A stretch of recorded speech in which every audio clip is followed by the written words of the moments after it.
Introduction: The Wandering Mind. In the quiet moments of our lives, when we sit alone with our thoughts, we often discover something unsettling.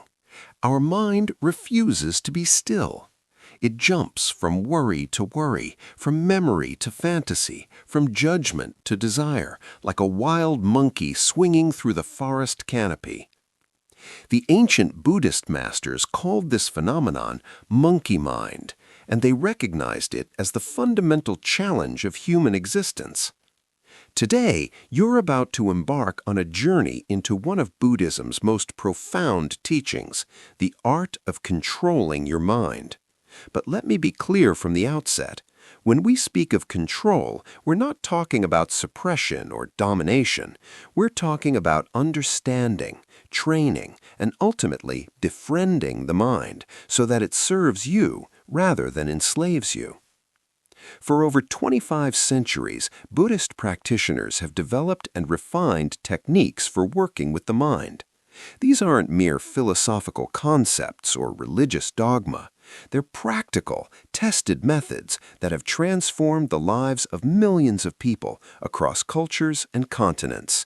And the beautiful truth is that these teachings are more relevant today than ever before.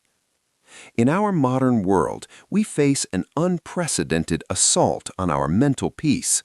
We're bombarded with information, notifications, demands, and stimuli every waking moment. Our attention is fragmented across dozens of apps, tasks, and concerns. We've become strangers to silence, uncomfortable with stillness, addicted to distraction. The result? Anxiety, depression, stress, and a pervasive sense that we're not truly in control of our own lives. But there is another way. Chapter 1: Understanding the Nature of Mind. Before we can control the mind, we must first understand what the mind actually is. In Buddhist philosophy, the mind is not a static thing, but a dynamic process, a continuous stream of consciousness that flows moment by moment. The Buddha taught that the mind has three fundamental characteristics that we must grasp if we wish to work with it effectively. First, the mind is impermanent. Every thought, every emotion, every mental state arises, exists for a moment, and then passes away. This might seem obvious, but we rarely live as if we truly understand it. We cling to pleasant thoughts and try to push away unpleasant ones, forgetting that both will naturally dissolve on their own. When you're consumed by anger, it feels like it will last forever. When you're experiencing joy, you desperately want to hold on to it. But both are temporary visitors in the guest house of your consciousness. Second, the mind is not self. This is perhaps the most challenging Buddhist teaching for Westerners to grasp. When we experience thoughts, we automatically assume they're our thoughts, that there's a permanent, unchanging I who owns them. But the Buddha taught that this sense of self is an illusion. Thoughts arise due to countless causes and conditions: your genetics, your upbringing, what you ate for breakfast, the conversation you had yesterday, the media you consumed, the culture you were born into. Where in all of this is the independent, autonomous you who's supposedly generating these thoughts? Consider this. Can you decide right now what your next thought will be? Try it. Sit for a moment and attempt to choose your next thought before it arises. You'll quickly discover that thoughts simply appear in consciousness. You don't create them any more than you create the weather. You're more like the sky through which weather patterns pass, sometimes cloudy, sometimes clear, but fundamentally unchanged by what moves through it. Third, when we don't understand these first two characteristics, the mind becomes a source of suffering. We suffer when we cling to impermanent things as if they were permanent. We suffer when we identify with a false sense of self and spend our lives defending and promoting this illusion. We suffer when we resist the natural flow of experience, trying to grasp at pleasure and push away pain. The Buddha taught that the mind, in its untrained state, operates according to certain patterns that generate suffering. It's constantly craving, always wanting something different from what is. When we're hungry, we want food. When we're full, we want entertainment. When we're entertained, we want rest. When we're resting, we want stimulation. This endless cycle of desire and dissatisfaction keeps us perpetually off balance, never quite at peace. The untrained mind is also characterized by aversion. Just as it constantly reaches for what it wants, it constantly pushes away what it doesn't want. We spend enormous energy avoiding discomfort, rejecting aspects of our experience, resisting reality as it is. This resistance is exhausting and ultimately futile. As the saying goes, pain is inevitable, suffering is optional. Pain is what happens when life doesn't go according to our preferences. Suffering is what happens when we refuse to accept that pain. Finally, the untrained mind is clouded by delusion or ignorance. We don't see things as they actually are. Instead, we see them through layers of conditioning, belief, assumption, and projection. We mistake our interpretations for reality. We confuse our thoughts about things with the things themselves. We live in a mental movie of our own creation and forget that it's just a movie. But here's the revolutionary insight at the heart of Buddhist psychology. The mind can be trained. Just as you can train your body through exercise, you can train your mind through practice. The chaotic, reactive, suffering-producing patterns of the untrained mind are not permanent features of your consciousness. They're habits, deeply ingrained habits, to be sure, but habits nonetheless. And habits can be changed. Chapter 2. The Foundation, Mindfulness.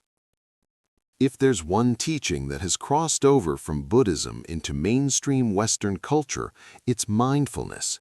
But mindfulness, as it's often presented in popular media, is a pale shadow of what the Buddha actually taught.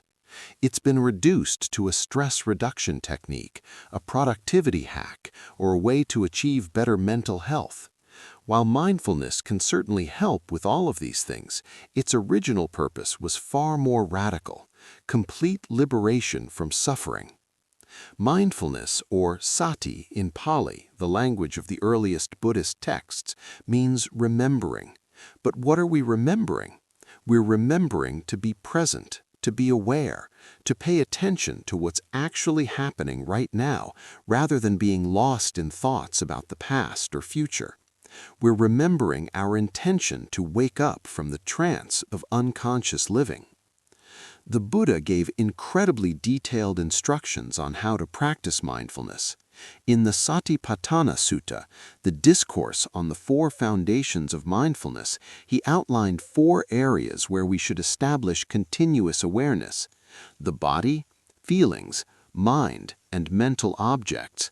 Let's explore each of these in depth because together they form the complete training program for controlling your mind. Mindfulness of the body. The first foundation is mindfulness of the body. This might seem strange. Shouldn't a practice for controlling the mind focus exclusively on mental phenomena? But the Buddha understood something that Western psychology is only now rediscovering. The mind and body are not separate. They're 2 aspects of one unified system. Chapter 2. The Foundation, Mindfulness. If there's one teaching that has crossed over from Buddhism into mainstream Western culture, it's mindfulness. But mindfulness, as it's often presented in popular media, is a pale shadow of what the Buddha actually taught. It's been reduced to a stress reduction technique, a productivity hack, or a way to achieve better mental health. While mindfulness can certainly help with all of these things, its original purpose was far more radical: complete liberation from suffering. Mindfulness, or sati in Pali, the language of the earliest Buddhist texts, means remembering. But what are we remembering? We're remembering to be present, to be aware, to pay attention to what's actually happening right now, rather than being lost in thoughts about the past or future. We're remembering our intention to wake up from the trance of unconscious living. The Buddha gave incredibly detailed instructions on how to practice mindfulness. In the Satipatthana Sutta, the discourse on the Four Foundations of Mindfulness, he outlined 4 areas where we should establish continuous awareness: the body, feelings, mind, and mental objects. Let's explore each of these in depth because together they form the complete training program for controlling your mind. Mindfulness of the body. The first foundation is mindfulness of the body. This might seem strange. Shouldn't a practice for controlling the mind focus exclusively on mental phenomena? But the Buddha understood something that Western psychology is only now rediscovering. The mind and body are not separate. They're 2 aspects of one unified system. What happens in the body affects the mind, and what happens in the mind affects the body. When you're anxious, where do you feel it? In your chest, your stomach, your throat? When you're angry, your body becomes hot, your muscles tense, your jaw clenches. When you're sad, your body feels heavy, your shoulders slump, your energy drains away. Every mental state has a corresponding physical component. And here's the crucial insight. By becoming aware of the body, you create a back door into the mind. The most fundamental practice of mindfulness of the body is mindfulness of breathing. The Buddha taught that we should know when we're breathing in that we're breathing in, and know when we're breathing out that we're breathing out. This sounds almost insultingly simple. You're breathing right now, aren't you? What's so special about knowing it? But try it, right now. As you're reading these words, bring your attention to your breath. Notice the sensation of air entering your nostrils. Notice your chest or belly expanding. Notice the slight pause at the top of the inhalation. Notice the air leaving your body. Notice your chest or belly contracting. Notice the pause at the bottom of the exhalation. If you did this for even 10 seconds, you probably noticed something. Your mind wandered. Maybe you started thinking about whether you're doing it right. Maybe you remembered something you need to do later. Maybe you got distracted by a sound or a physical sensation elsewhere in your body. This wandering is completely normal. It's what the untrained mind does. But in that moment when you noticed the wandering and brought your attention back to the breath, something profound happened. You exercised control over your mind. This is the secret that unlocks everything else, the practice of noticing when the mind has wandered and gently bringing it back, over and over and over again. It doesn't matter if your mind wanders 1,000 times in a single meditation session. What matters is that you notice it wandering and guide it back 1,000 times. Each time you do this, you're strengthening your capacity for attention, for presence, for awareness. You're training the mind like you would train a puppy, with patience, consistency, and gentle persistence. The breath is an ideal object for training attention because it's always available, always present, always changing. You can't pay attention to your breath in the past or the future. Breath only exists now. So when you're with the breath, you're automatically in the present moment. And the present moment is the only place where you can actually live, the only place you have any real power or control. Beyond breath awareness, the Buddha taught practitioners to develop mindfulness of the entire body. Sit and systematically scan through your body, part by part, noticing sensations without judging them or trying to change them. Notice the pressure where your body contacts the chair or floor. Notice areas of tension and areas of ease. Notice warmth and coolness, tingling and numbness, pain and pleasure. Don't try to fix anything, just notice. This practice develops a quality called equanimity, the ability to be with your experience without constantly reacting to it. You begin to understand viscerally that sensations arise and pass away on their own. You don't need to do anything about them. You can simply observe them with curiosity and acceptance. This might not sound revolutionary, but it is. Most of us spend our entire lives in reaction mode, constantly adjusting and fixing and resisting. Learning to simply be with what is, this is a profound shift. The Buddha also taught mindfulness of the body in activity, walking meditation, where you pay close attention to each component of the walking process, lifting, moving, placing, shifting weight. Eating meditation, where you notice every aspect of eating, the appearance of food, its smell, the movement of your hand to your mouth, the sensation of chewing, the taste, the texture, the swallowing. Even mundane activities like washing dishes or brushing your teeth can become opportunities for mindfulness practice. Why is this important for controlling your mind? Because your default mode is to be on autopilot, lost in thought, not actually present for your own life. When you're washing dishes, you're typically thinking about what you'll do next, replaying a conversation from earlier, planning, worrying, fantasizing, anything but actually washing dishes.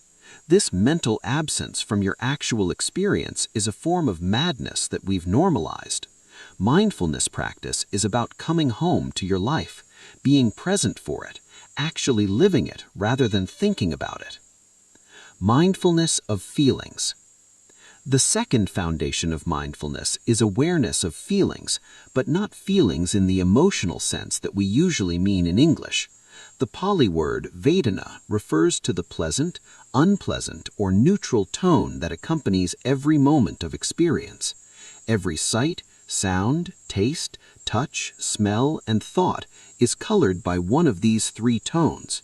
This might not be immediately obvious because it happens so quickly and unconsciously, but if you pay close attention, you'll notice it. You hear a sound, is it pleasant, unpleasant, or neutral?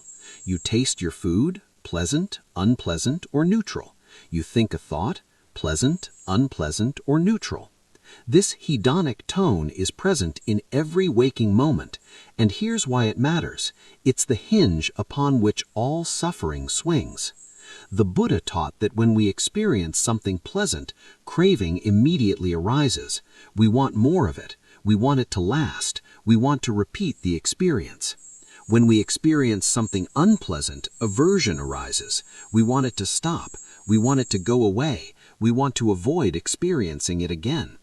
And when we experience something neutral, delusion arises. We space out, get bored, fall asleep, or stop paying attention.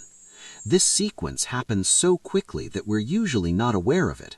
We go straight from the pleasant tone to grasping, from the unpleasant tone to pushing away. The feelings themselves aren't the problem. They're just part of being alive in a body with a nervous system. The problem is our unconscious reaction to them. Practicing mindfulness of feelings means learning to recognize these three tones as they arise. You sit in meditation and an itch appears on your nose. Unpleasant. Immediately, the urge to scratch arises. But instead of automatically scratching, you pause. You notice the unpleasant sensation. You notice the urge to make it go away. You observe what happens if you don't act on the urge. And what you discover is remarkable. The itch changes. Maybe it gets more intense for a moment. Maybe it moves to a different location. Maybe it fades away entirely. It definitely doesn't last forever, even though it felt like it would. This simple practice has profound implications. Most of our suffering comes from our compulsive reactions to pleasant and unpleasant feelings. We structure our entire lives around pursuing pleasant feelings and avoiding unpleasant ones. We eat when we're not hungry because eating is pleasant. We avoid difficult conversations because they are unpleasant. We check our phones constantly because the variable rewards they offer are pleasant. We stay in our comfort zone because growth is unpleasant. When you develop mindfulness of feelings, you begin to have a choice in how you respond. You can feel the unpleasantness of a difficult conversation and choose to have it anyway because it's important. You can feel the pleasantness of the dessert menu and choose not to order dessert because you're already full. You can feel the boredom of meditation and choose to sit with it rather than reaching for distraction. This is what it means to control your mind. not to eliminate feelings, but to stop being controlled by them. Mindfulness of mind. The third foundation is mindfulness of mind itself. This is where we begin to observe the quality and character of consciousness in any given moment. Is the mind calm or agitated, concentrated or scattered, happy or sad, greedy or generous, angry or peaceful, deluded or clear? This practice requires a subtle shift in perspective. Usually, we're identified with our mental states. When anger is present, we say, "I am angry." When happiness is present, we say, "I am happy." But mindfulness of mind means recognizing these states as visitors passing through awareness. Anger is present is quite different from "I am angry." The first creates space and perspective. The second creates identification and entanglement. The Buddha listed 16 specific mental states to be aware of: mind with lust or without lust, with hatred or without hatred, with delusion or without delusion, contracted or distracted, developed or undeveloped, surpassable or unsurpassable, concentrated or unconcentrated, freed or not freed. You don't need to memorize this list, but the principle is important. You're learning to observe your mind the way a scientist observes a phenomenon, with curiosity, precision, and non-judgment. This practice reveals something extraordinary. You are not your thoughts, and you are not your emotions. You are the awareness in which thoughts and emotions appear. This sounds like a mere philosophical distinction, but it's actually a life-changing realization. When you're identified with anger, you are swept away by it, hijacked by it, at its mercy. But when you're aware of anger as an object in consciousness, you have space around it. You can observe it, understand it, and choose how to respond to it. Imagine you're watching a movie. If you're completely absorbed in the movie, you forget you're sitting in a theater. You feel the emotions of the characters as if they were your own. You're happy when they're happy, terrified when they're in danger. But if you step back and remember, this is just a movie, everything changes. You can still enjoy the movie, but you're no longer controlled by it. Mindfulness of mind is about stepping back from the movie of your thoughts and emotions without stopping the movie. The movie continues to play. That's just what minds do. But you're no longer lost in it. You remember that you're the awareness witnessing the movie, not the characters in it. Chapter 3. Concentration, Sharpening the Mind. Mindfulness is essential, but it's not sufficient. You also need concentration, the ability to gather and unify your attention on a single object for sustained periods. The Buddha compared concentration to a lens focusing sunlight. Scattered sunlight is pleasant, but not particularly powerful.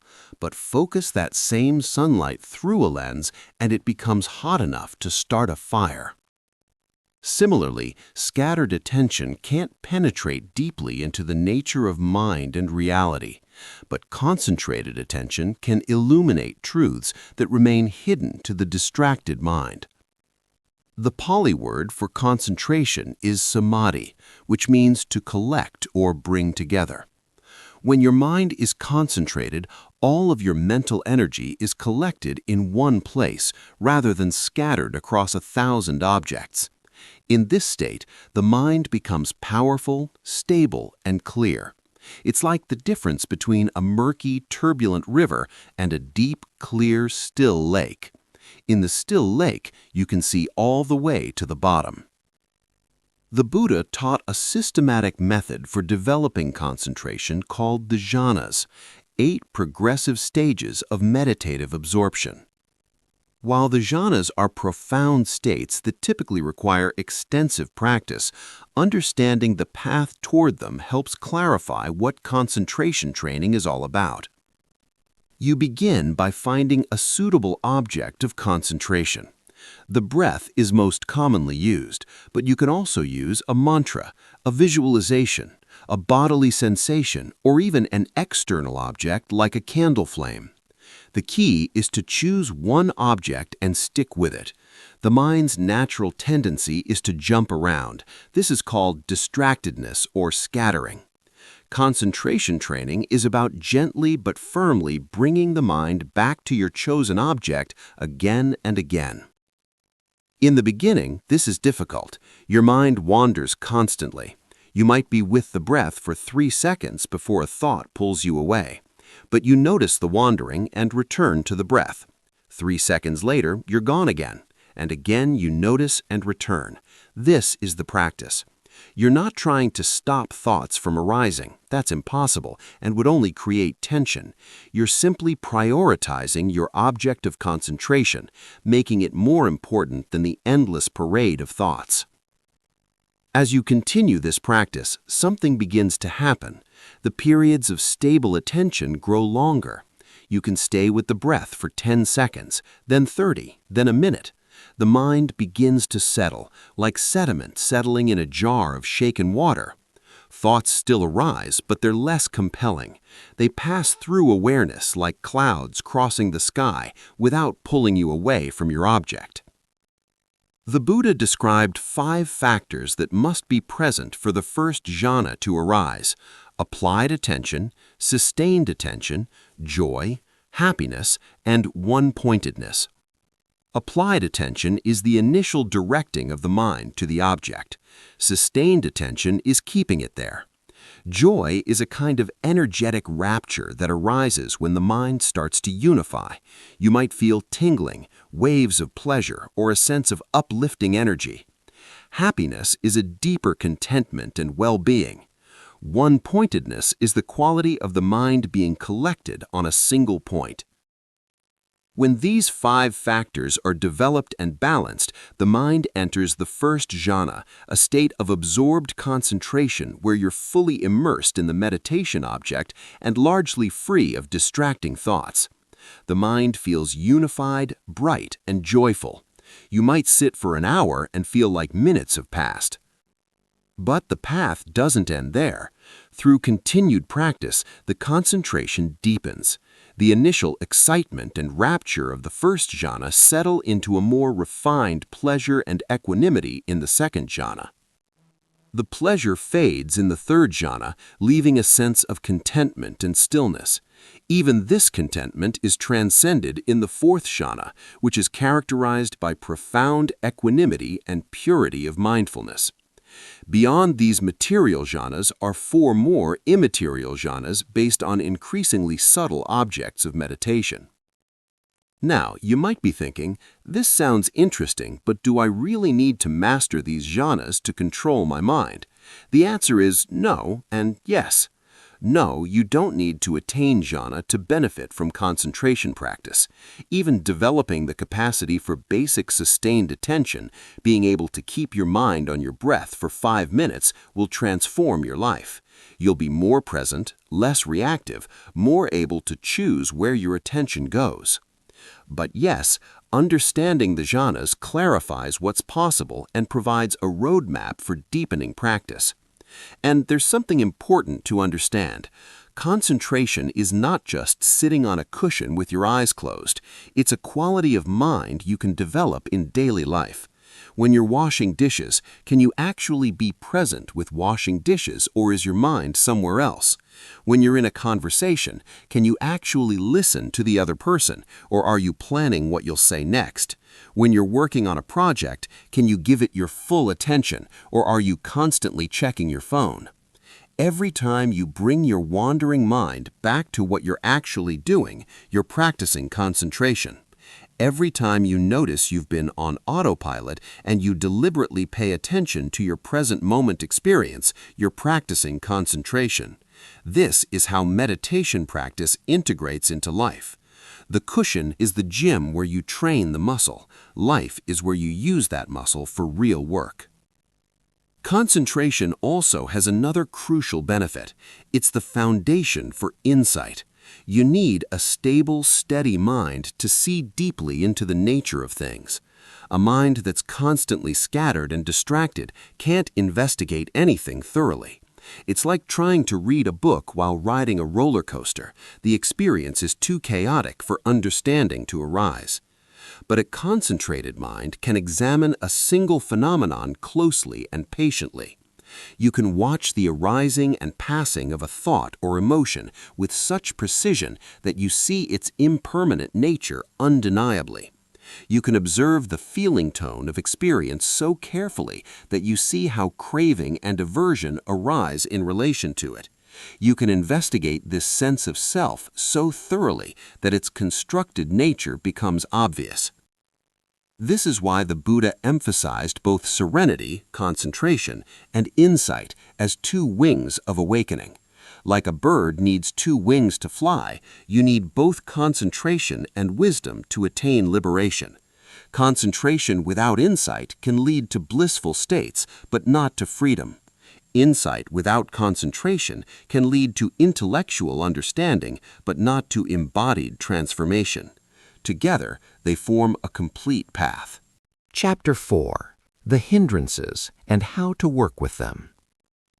Understanding the 5 hindrances in depth is crucial because these are the primary ways your mind derails itself. When you're not in control of your mind, one or more of these hindrances is usually active. Learning to recognize and work skillfully with them is essential to mental mastery. The first hindrance, sensory desire. Sensory desire is the mind's constant reaching toward pleasant experiences through the 5 senses: sights, sounds, tastes, smells, and physical sensations. On the surface, this doesn't seem like a problem. What's wrong with enjoying good food, beautiful music, physical pleasure? Nothing in moderation and with awareness. The hindrance isn't pleasure itself, it's the compulsive grasping after pleasure, the sense that you need it, that you can't be happy without it. When sensory desire is active as a hindrance, you can't settle into meditation because your mind keeps wandering to pleasant experiences you'd rather be having. You think about the dessert waiting in your refrigerator. You fantasize about an upcoming vacation. You crave sexual pleasure. The mind becomes restless and dissatisfied with present moment experience because it's always comparing it to an imagined pleasure elsewhere. In daily life, sensory desire shows up as shopping addiction, binge watching, overeating, compulsive internet use, or any behavior where you're chasing one pleasant experience after another without ever feeling satisfied. You scroll through social media looking for the next interesting post. You binge a TV series looking for the next plot twist. You eat one more cookie looking for the satisfaction that somehow eluded you in the first 3 cookies. The antidote to sensory desire isn't asceticism or denying yourself pleasure. It's recognizing sensory desire when it arises, understanding its empty promise, and cultivating contentment with what's present. The Buddha taught reflection on the unattractive aspects of sense objects, not to make you hate pleasure, but to see it clearly without the distorting lens of craving. You can also investigate desire directly in meditation. When desire arises for something, instead of following it or suppressing it, examine it closely. Where do you feel it in your body? What thoughts accompany it? What's the quality of the desire? Urgent, subtle, demanding, hopeful? What happens to the desire if you simply observe it without acting on it? You'll discover that desire itself is just another changing phenomenon, and it has no power over you unless you give it power through action. Another powerful antidote is practicing contentment and gratitude for what you have right now. Before eating, pause and feel genuine appreciation for the food. During meditation, notice any moments of peace or ease, however subtle, and appreciate them. This isn't positive thinking or forcing yourself to be happy. It's about noticing the simple goodness that's already present, but typically overlooked because your mind is busy chasing after something else. The second hindrance, ill will. Ill will includes anger, irritation, resentment, hatred, and all forms of aversion toward your experience. While sensory desire is the mind reaching toward what it wants, ill will is the mind pushing away what it doesn't want, its resistance to reality as it is. Ill will can be directed outward at other people, situations, or circumstances that aren't going your way. You're angry at the person who cut you off in traffic. You're resentful toward your boss. You're irritated by the noise your neighbor is making. Or ill will can be directed inward at yourself. You're frustrated with your inability to concentrate. You're angry at yourself for making a mistake. You're in a constant state of self-judgment and self-criticism. As a hindrance in meditation, ill will makes the mind tight, hard, and contracted. You can't relax into the practice because you're busy being annoyed at the pain in your knee, at the thoughts that keep arising, at the meditation itself for not going the way you think it should. In daily life, ill will creates misery for yourself and others. You snap at people. You ruminate on grievances. You feel a constant undercurrent of hostility toward life itself for not conforming to your preferences. The antidote to ill will is loving kindness, compassion, and forgiveness. Loving kindness, or metta in Pali, is the intentional cultivation of goodwill, wishing yourself and others well. You can practice this formally by repeating phrases like, "May I be happy," "May I be healthy," "May I be safe," "May I live with ease." First for yourself, then for loved ones, then for neutral people, then for difficult people, and finally for all beings. This might sound simplistic or new agey, but it works. When you repeatedly incline your mind toward goodwill, the habit of ill will weakens. You're training your mind to default to kindness rather than hostility. You're creating new neural pathways that make benevolence feel more natural than animosity. Compassion is closely related to loving kindness, but it's specifically the wish for others to be free from suffering. When someone is acting in a way that triggers your ill will, you can practice seeing them as a suffering being who's acting out of their own pain, confusion, or limitation. This doesn't mean you accept harmful behavior or become a doormat. You do it from a place of clarity rather than reactivity, firmness rather than aggression. Forgiveness is the release of resentment toward yourself or others. You recognize that holding on to anger is like drinking poison and expecting the other person to die. Forgiveness doesn't mean condoning harmful actions or reconciling with people who hurt you. It means freeing yourself from the burden of carrying anger. It means recognizing that everyone, including you, acts unskillfully sometimes, and that this is the nature of unawakened beings. Another powerful practice is investigating the roots of your anger. Often, ill will arises because reality isn't matching your expectations or because you feel threatened in some way. If you can see this clearly, "I'm angry because I expected him to behave differently," or "I'm angry because her success makes me feel inadequate," the anger often loses its grip. You see that the problem isn't actually the external situation, but your relationship to it.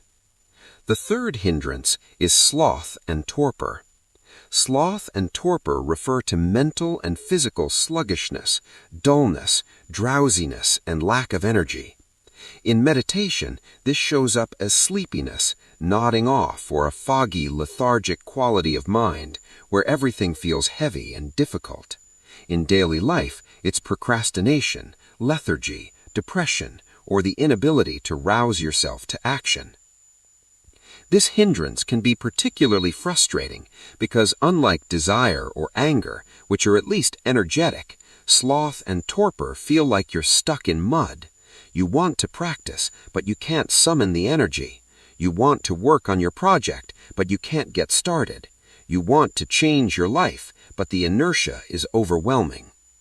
Sometimes sleepiness in meditation is just sleepiness. You're actually tired and need more rest. The solution is simple: get more rest. But often sloth and torpor arise as forms of resistance or avoidance. The mind encounters something difficult or unpleasant and checks out. It's a protective mechanism, a way of not dealing with what's present. The antidotes to sloth and torpor involve energizing the mind and body. On the physical level, you can open your eyes, stand up, do walking meditation, splash cold water on your face, or adjust your posture to be more upright and alert. You can practice in a well-lit, cool environment rather than a dark, warm one. On the mental level, you can rouse energy through investigation and curiosity. Instead of passively sitting while dull, actively investigate the dullness itself. What does it feel like? Where is it located? What happens if you bring a quality of bright, curious attention to the sleepiness? Often this act of investigation is enough to dispel the torpor. You can also contemplate something that inspires you, the possibility of awakening, the preciousness of human life, the reality of death, or anything that generates a sense of urgency and purpose. The Buddha taught that mindfulness of death is one of the most effective ways to overcome complacency. When you truly recognize that your time is limited and that death could come at any moment, it's much harder to waste your life in torpor. Another approach is to work with the hindrance indirectly by examining the desire for comfort and ease that underlies it. Sloth and torpor often arise because you're unconsciously trying to avoid effort or discomfort. By making this pattern conscious and questioning whether constant comfort is actually serving your deeper goals, you can begin to shift the habit. The fourth hindrance, restlessness and worry. If sloth and torpor represent too little energy, restlessness and worry represent too much, but it's scattered, agitated energy rather than focused vitality. The mind races with thoughts, jumping from one thing to another. You can't settle because you're worried about something that happened in the past or might happen in the future. Your body feels fidgety and uncomfortable, and you have an urge to move, to check your phone, to do anything other than just be present. In meditation, restlessness makes you feel like you're going to crawl out of your skin. You're hyper-aware of every itch, every sound, every sensation. Your mind won't stop its internal chatter. You keep thinking about all the things you need to do. In daily life, it's anxiety, stress, constant busyness, the inability to relax even when you have free time. The modern world is perfectly designed to cultivate restlessness. We're overstimulated, overscheduled, and overcaffeinated. We've trained our minds to expect constant novelty and stimulation. So when we try to sit still and be quiet, the mind rebels. It's like trying to stop a speeding car. Momentum carries it forward even after you hit the brakes. The primary antidote to restlessness is calming and grounding practices. Focus on the breath, particularly the exhalation, which activates the parasympathetic nervous system and promotes relaxation. You can also focus on sensations of contact with the ground or chair, which helps anchor awareness in the body rather than spinning off into mental activity. Slowing down deliberately helps. Walk more slowly, eat more slowly, speak more slowly. Move through your day as if you have all the time in the world, even if you don't. This isn't about being inefficient. It's about not adding unnecessary mental agitation to necessary activity. You can wash dishes quickly or slowly, but either way, you can do it with a calm, collected mind rather than a frantic one. For worry specifically, it can be helpful to set aside a designated worry time. Tell yourself that you can worry all you want during that 15-minute period, but outside of it, whenever worry arises, you note it and return to the present moment. This might sound silly, but it works because it satisfies the part of you that believes worrying is useful while containing it to a specific time rather than letting it colonize your entire day. You can also investigate worry directly. What are you actually worried about? What's the worst that could happen? What's the most likely outcome? What can you actually do about the situation? What can't you control?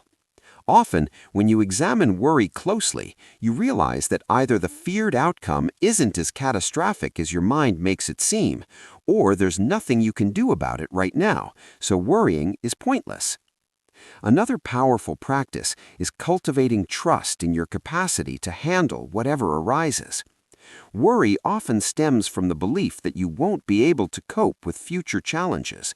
But if you reflect on your life honestly, you'll probably find that you've handled every challenge so far. You're still here, still functioning. Building confidence in your resilience doesn't mean nothing bad will happen. It means recognizing that you have the inner resources to work with whatever does happen. The fifth hindrance, doubt. Doubt is the hindrance of uncertainty, indecision, and lack of confidence. You doubt whether meditation practice actually works. You doubt whether you're doing it correctly. You doubt your teacher or the teachings. You doubt whether you're capable of making progress. You doubt whether awakening is even possible.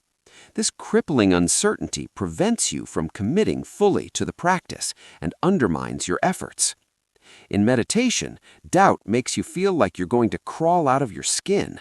You're hyper-aware of every itch, every sound, every sensation. Your mind won't stop its internal chatter. You keep thinking about all the things you need to do.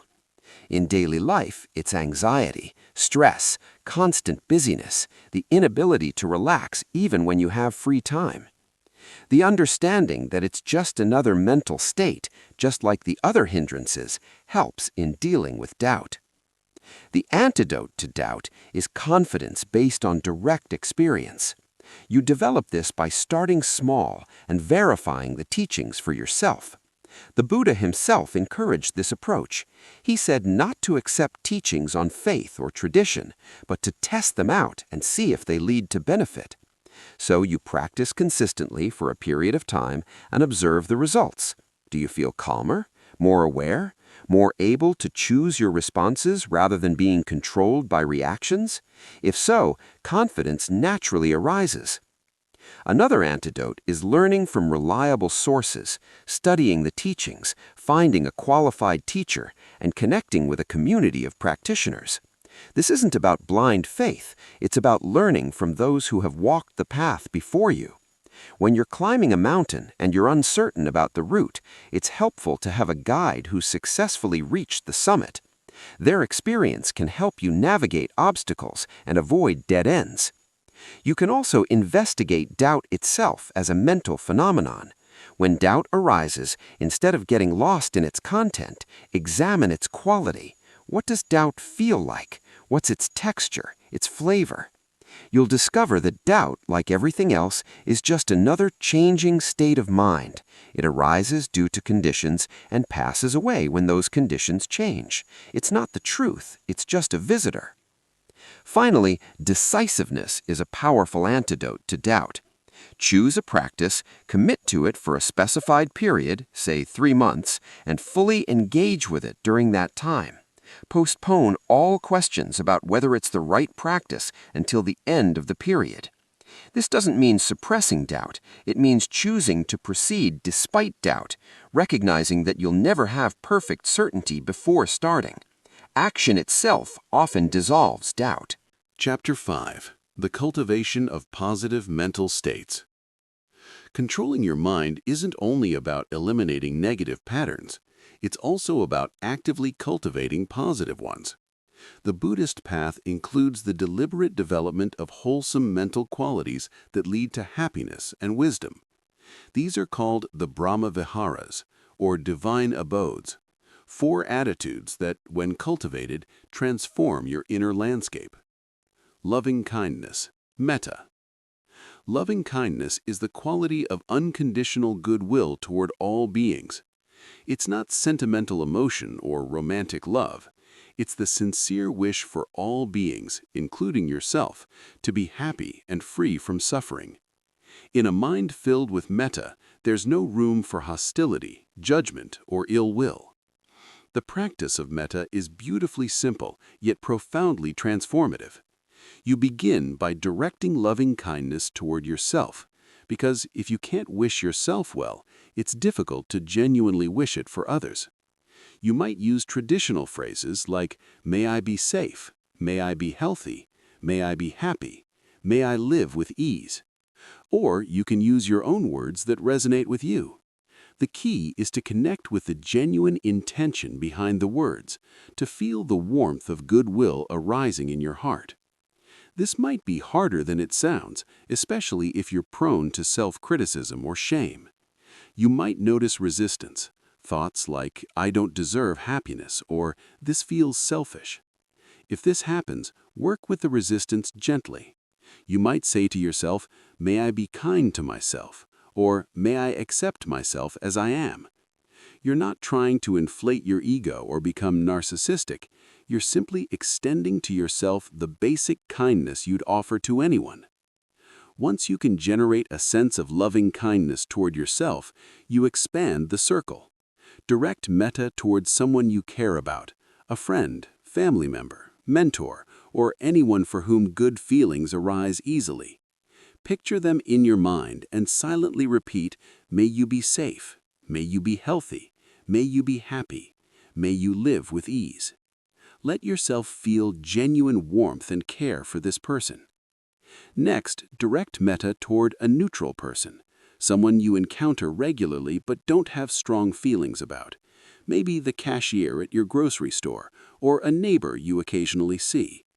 This practice begins to break down the artificial boundaries we create between people I care about and people I don't care about.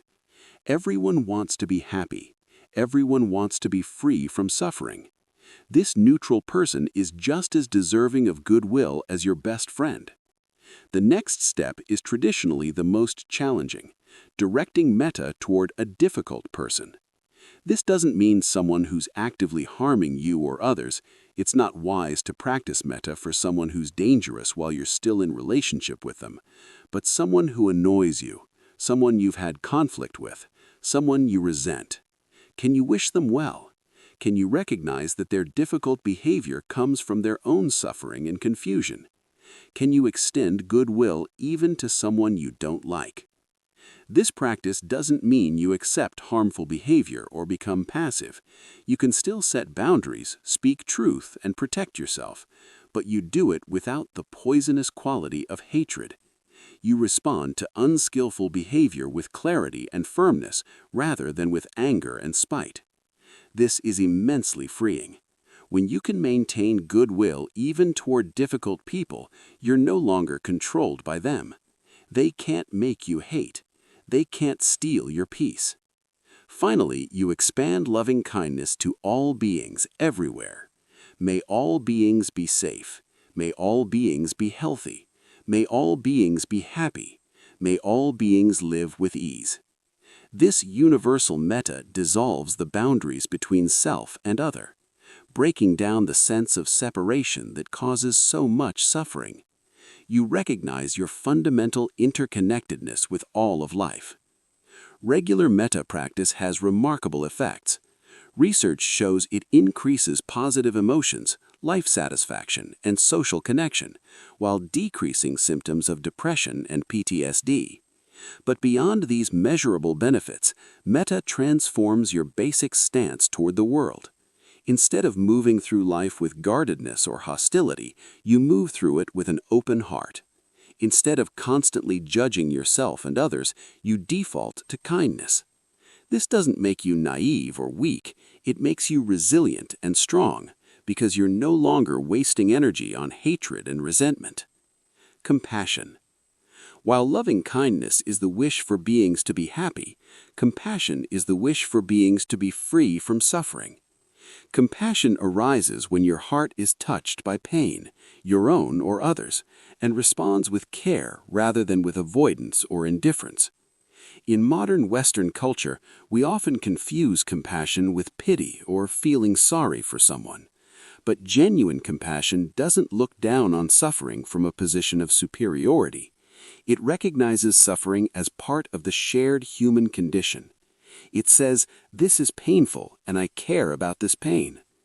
The practice of compassion follows a similar structure to metta. You begin with yourself, acknowledging your own suffering. This might be physical pain, emotional distress, or the subtle background suffering of dissatisfaction that colors much of human experience. Instead of minimizing it or telling yourself you shouldn't feel this way, you meet it with compassion.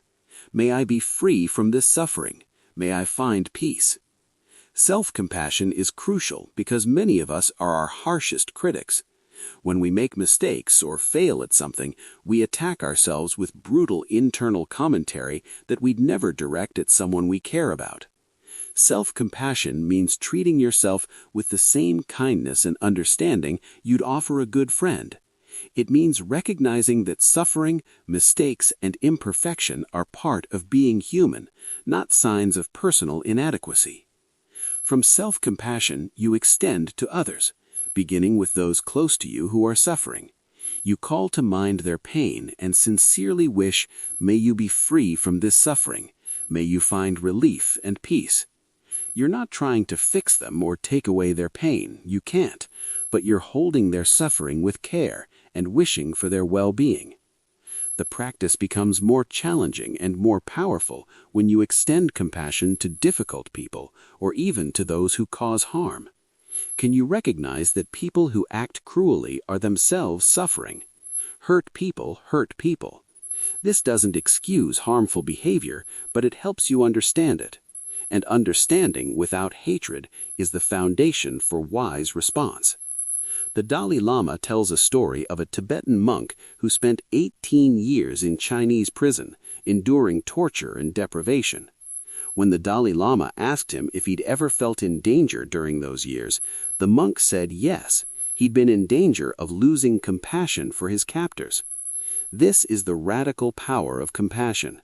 Even in the most extreme circumstances, it's possible to maintain goodwill and care.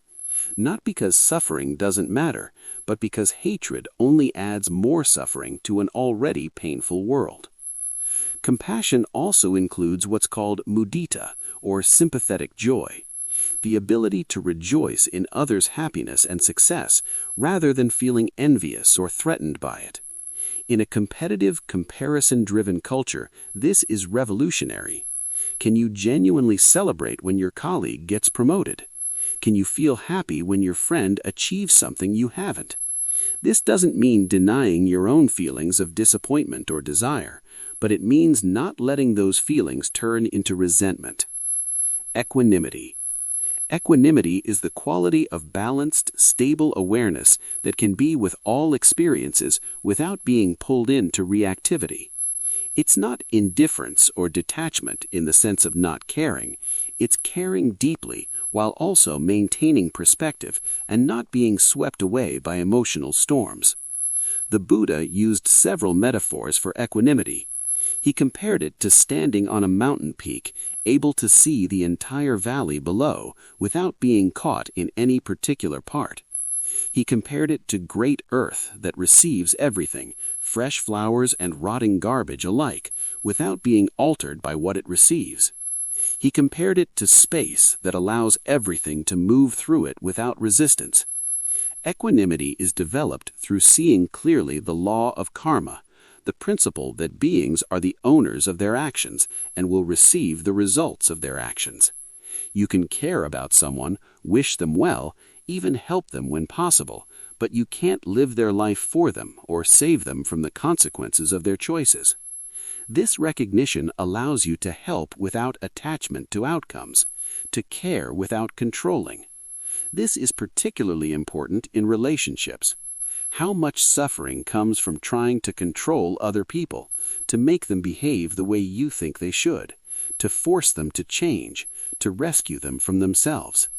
Equanimity means releasing that impossible burden. You can offer support, wisdom, and care, but you can't ultimately control another person's path. They must walk it themselves. Equanimity also involves accepting the 8 worldly winds, gain and loss, fame and disrepute, praise and blame, pleasure and pain. These pairs of opposites are constantly fluctuating throughout life. Chapter 6. Working with thoughts. One of the most common misconceptions about meditation is that the goal is to stop thinking. People sit down to meditate, notice that they're thinking, and conclude they're doing it wrong. But the goal isn't to eliminate thoughts. That's neither possible nor desirable. Thoughts are natural products of the mind, like waves are natural products of the ocean. The goal is to change your relationship to thoughts so they no longer control you. In the untrained mind, thoughts are like a tyrant issuing commands that you automatically obey. The thought, "I'm hungry," immediately sends you to the kitchen, even if you just ate. The thought, "that person doesn't like me," spirals into an hour of rumination. The thought, "I can't do this," stops you from trying. You don't consciously decide to believe these thoughts or act on them. They simply arise and you react. But what if you could observe thoughts the way you observe clouds passing across the sky? They come, they go, but you don't have to believe them or act on them. This is the freedom that mindfulness practice offers. The first step is recognizing that thoughts are just mental events. They're not necessarily true, and they're not you. Right now, your mind might generate the thought, "this is boring," or "this is interesting," or "I wonder what time it is." These thoughts arise automatically based on conditioning, mood, neurotransmitter levels, what you ate for breakfast, and countless other factors. They're not profound truths about reality. They're just mental weather. Try this experiment. For the next 60 seconds, try not to think about a white bear. Go ahead, start now.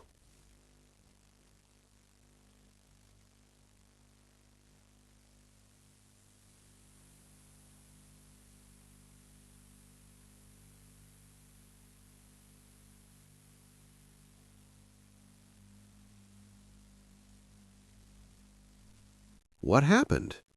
Probably the moment I suggested not thinking about a white bear, an image of a white bear popped into your mind. This demonstrates something important. You don't actually control your thoughts. They arise spontaneously. The sense that you are thinking your thoughts is itself a thought, a story the mind tells about itself. If you don't control your thoughts, who's running the show? This is where it gets interesting. The answer is that no one is running the show. There's just the show itself. Thoughts arise due to causes and conditions. Some thoughts trigger other thoughts. Emotions generate associated thoughts. Sensory inputs trigger memories and associations. It's all happening on its own, and what you call you is simply awareness watching it unfold. This might sound abstract or philosophical, but it has practical implications. If thoughts aren't your thoughts, then you don't have to take them so personally. When the mind generates a harsh, self-critical thought, you can note, "Ah, there's a self-critical thought," rather than believing, "I'm terrible." When an anxious thought arises, you can observe, "Ah, there's anxiety," rather than becoming the anxiety. The practice is to label or note thoughts when they arise. Thinking, planning, worrying, remembering, fantasizing. You don't need elaborate labels. Simple ones work fine. The act of labeling creates a slight gap between you and the thought. You're no longer completely identified with the thought. You're aware of it as an object in consciousness. You might notice that certain types of thoughts are habitual. Maybe your mind defaults to worry. Maybe it constantly plans and rehearses future scenarios. Maybe it replays past events, editing them like a film director looking for a better cut. These habitual patterns are like grooves worn into rock by flowing water. They've been reinforced thousands of times, so they're the mind's default pathways. But here's the good news. Neuroplasticity means these patterns can change. Every time you notice a habitual thought pattern and choose not to follow it, you weaken that groove slightly. Every time you redirect your attention to the present moment instead of ruminating on the past or fantasizing about the future, you're creating new neural pathways. This is what it means to rewire your brain through meditation. One particularly powerful technique for working with difficult thoughts is called noting and returning. When you're sitting in meditation and a thought arises, you note it, thinking, and then gently return your attention to your breath or whatever your meditation object is. The thought might immediately arise again. You note it again and return again. This might happen 50 times in a 10-minute period. It's fine. You're not trying to prevent thoughts from arising. You're training the ability to disengage from them. This practice directly builds the capacity for mental control. In daily life, when a worried thought arises about something you can't control, you can note worrying and choose to redirect your attention to something productive. When an angry thought arises, you can note anger and choose to respond thoughtfully rather than reactively. You're not suppressing the thought. Suppression usually backfires. You're simply not giving it your full belief and energy. Another approach is to investigate thoughts more deeply. Instead of immediately returning to the breath when a thought arises, you can examine it with curiosity. Where did this thought come from? What triggered it? What other thoughts or emotions is it connected to? What's the felt sense of this thought in the body? If you look closely at a thought, trying to pin down exactly what it is and where it exists, it often dissolves. Thoughts are surprisingly insubstantial when you examine them closely. You can also question thoughts. Is this thought true? How do I know it's true? What evidence supports it? What evidence contradicts it? What would it be like to not believe this thought? This is similar to the practice of cognitive therapy, but you're doing it in meditation, using direct observation rather than intellectual analysis. Byron Katie's The Work offers 4 powerful questions to investigate stressful thoughts. Is it true? Can I absolutely know it's true? How do I react when I believe that thought? Who would I be without that thought? These questions can dissolve the power of even deeply ingrained beliefs. The mind also generates repetitive thoughts, the same worry playing over and over like a broken record. When you notice this happening, you can ask yourself, have I already thought about this? Have I already considered all the angles? If yes, then this repetition isn't productive thinking, it's rumination, and you can choose to let it go. This doesn't mean you're ignoring real problems that need solutions. It means recognizing the difference between productive problem solving and unproductive mental churning. It's also important to understand the content of different types of thoughts and how to work with them specifically. Worry thoughts are about the future and usually involve catastrophizing or imagining worst-case scenarios. The antidote is to ground yourself in the present moment and ask yourself, what's actually happening right now? Is there any real danger in this moment? Usually the answer is no. The danger is imaginary, projected into a future that may never arrive. Rumination thoughts are about the past, replaying events and conversations, analyzing what went wrong, wishing things had been different. The antidote is to recognize that the past is gone and can't be changed. You can learn from it, but replaying it compulsively doesn't change anything. It just creates suffering in the present. Planning thoughts can be useful when you're actually making plans, but often the mind plans compulsively, even when no planning is needed. You're in the shower planning your day. You're trying to fall asleep planning tomorrow's conversation. The antidote is to set aside specific time for planning, then let it go the rest of the time. Judging thoughts evaluate everything as good or bad, right or wrong, likable or unlikable. While discernment is useful, constant judgment is exhausting and creates a sense of separation from life. The antidote is to practice simple awareness without evaluation. There's a bird. Not, that's a pretty bird, or that's an annoying bird, just bird. Self-referential thoughts are about me, myself, and I, constantly constructing and defending this sense of separate self. What do they think of me? How do I compare to others? Am I good enough? These thoughts are often the most sticky because they feel so important. The antidote is to recognize these as just more thoughts, no more true or important than any other thoughts. Chapter 7. Understanding and Transforming Emotions. Emotions are perhaps the most powerful force in the mind, capable of overwhelming reason, changing our perception of reality, and driving behavior that we later regret. Learning to work skillfully with emotions is essential to controlling your mind. The first thing to understand is that emotions are not your enemies. They're part of your evolutionary inheritance, designed to help you survive and navigate complex social environments. Fear alerts you to danger. Anger motivates you to defend boundaries. Sadness helps you process loss. Joy reinforces positive connections and experiences.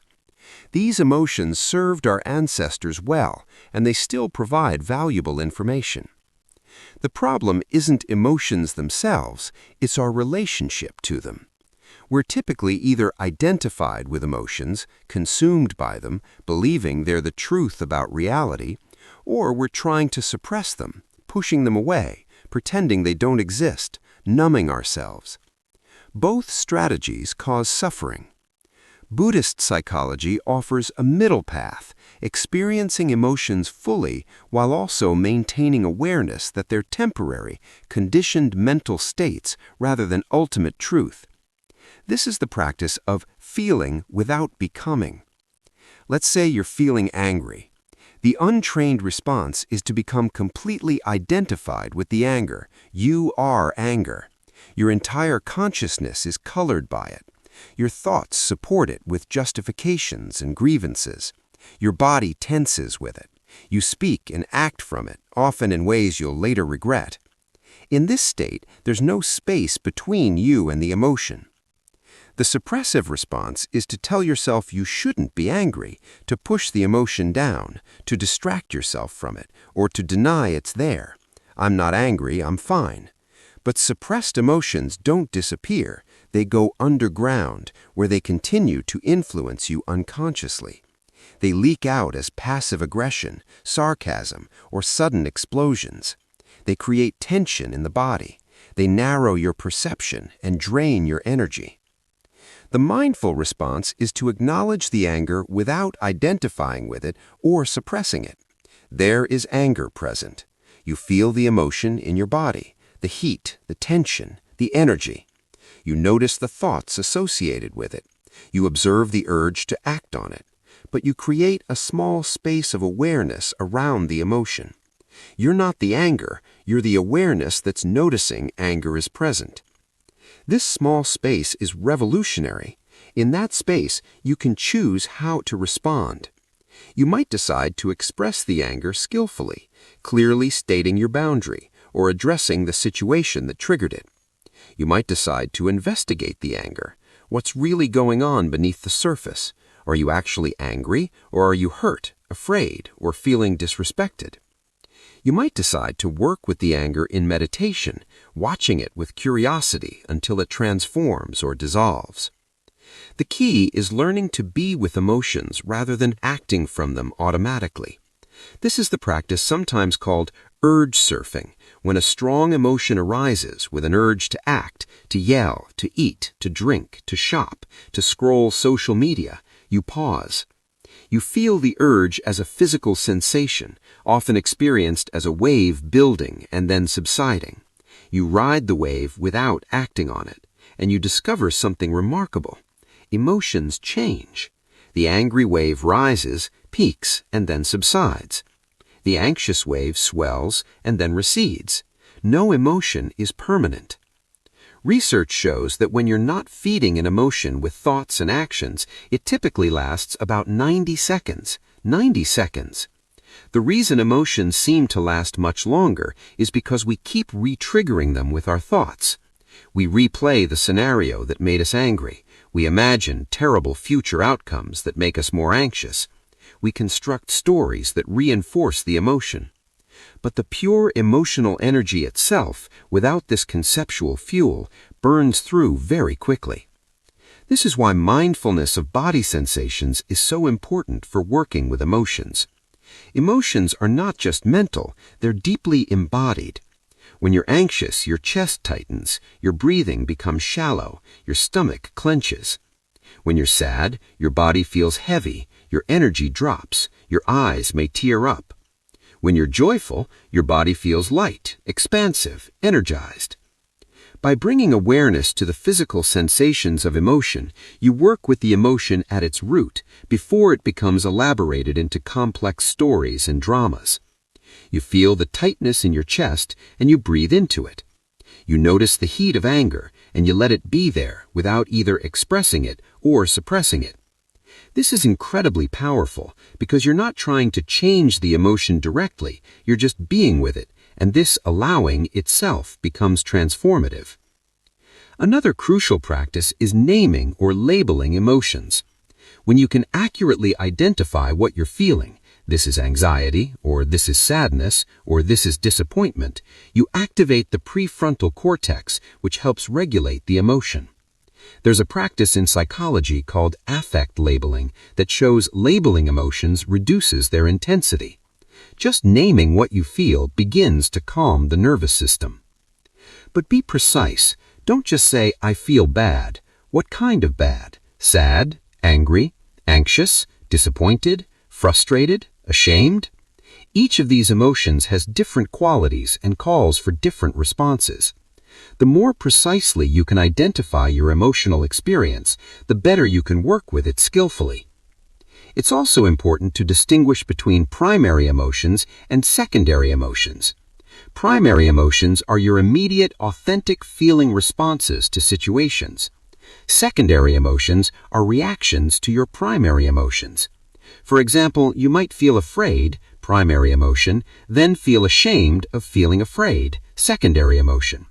You might feel sad, primary emotion, then feel angry at yourself for being sad, secondary emotion. Secondary emotions are usually where we get stuck because they involve judgment and resistance towards our authentic experience. If you can drop the secondary emotion, the judgment about what you're feeling, and just be with the primary emotion, it becomes much simpler to work with. Sadness is manageable. Sadness plus shame about being sad is much more difficult. Buddhist psychology also teaches about what are called difficult emotions, or kleshas, emotional states that cloud the mind and lead to suffering. These include greed, hatred, and delusion, along with their many manifestations, envy, pride, resentment, fear, shame, and so on. These emotions are called difficult not because experiencing them makes you a bad person, but because they're uncomfortable and they tend to lead to unskillful actions that create more suffering. The practice with difficult emotions is first to recognize them when they arise. This takes honest self-observation because these emotions often disguise themselves. Envy might masquerade as righteous criticism. Pride might hide behind perfectionism. Fear might present as anger. You have to be willing to look beneath the surface and acknowledge what's really there. Once you recognize a difficult emotion, investigate it with curiosity rather than with judgment. What triggered this emotion? What need or desire is beneath it? What's this emotion trying to tell you or protect you from? Often, difficult emotions arise from a sense of threat to your safety, your ego, your sense of control, your idea of how things should be. Understanding the root can help you address the actual issue rather than just reacting to the emotional surface. You can also practice opposite action, deliberately acting contrary to the urge of the difficult emotion. When envy arises, practice rejoicing in others' success. When resentment arises, practice forgiveness. When greed arises, practice generosity. This doesn't mean suppressing the emotion. You feel it fully, but you choose your action based on your values rather than your emotional impulse. Over time, this rewires your habitual responses.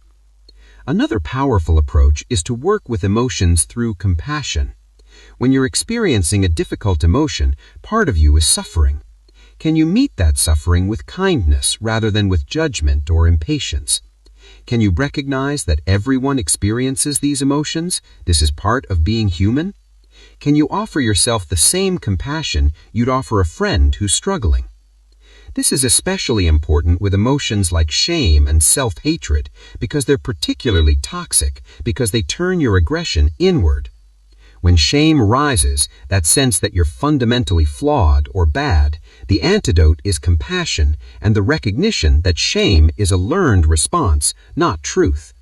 You're not bad, you're a human being who sometimes acts unskillfully, and that's true of everyone. It's also worth understanding that emotions often come in clusters or packages. When you're angry, fear is usually nearby. Anger is often a defense against feeling vulnerable. When you're anxious, there's often sadness underneath, grief about something lost or missing. When you're depressed, there's often anger that's been turned inward or numbed. Exploring the emotional landscape with curiosity can help reveal these connections and help you work with the root rather than just the surface. Finally, it's important to Chapter 8. The Power of Intention and Commitment. Everything we've discussed so far requires one essential ingredient: intention. You must genuinely want to train your mind. This might seem obvious, but many people approach meditation with half-hearted commitment, treating it like a chore or something they should do rather than something they wholeheartedly choose to do. The Buddha used the word virya, often translated as energy or effort, but it's really about wholehearted engagement, bringing your full self to the practice. This isn't about straining or forcing, it's about caring deeply enough to show up consistently and give your genuine attention. Why is intention so important? Because the mind is powerful, and it will find 1,000 ways to resist change. It will tell you you're too busy, too tired, that meditation isn't working, that you'll start tomorrow, that you've already done enough. Without strong intention, you'll believe these thoughts and abandon the practice before it has time to transform you. Strong intention begins with understanding why you're practicing. What is your deepest aspiration? Why do you want to control your mind? This why needs to be compelling enough to carry you through the inevitable difficulties and dry periods. Take some time to reflect on this. Maybe you've suffered enough from anxiety and reactivity.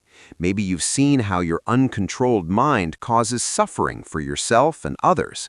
Maybe you sense that there's a deeper peace and freedom available, and you're committed to discovering it. Maybe you want to be more present for your loved ones. Maybe you're tired of being a stranger to yourself. Whatever your motivation, connect with it regularly. In Buddhist practice, this is called recalling your aspiration or arousing the awakening mind.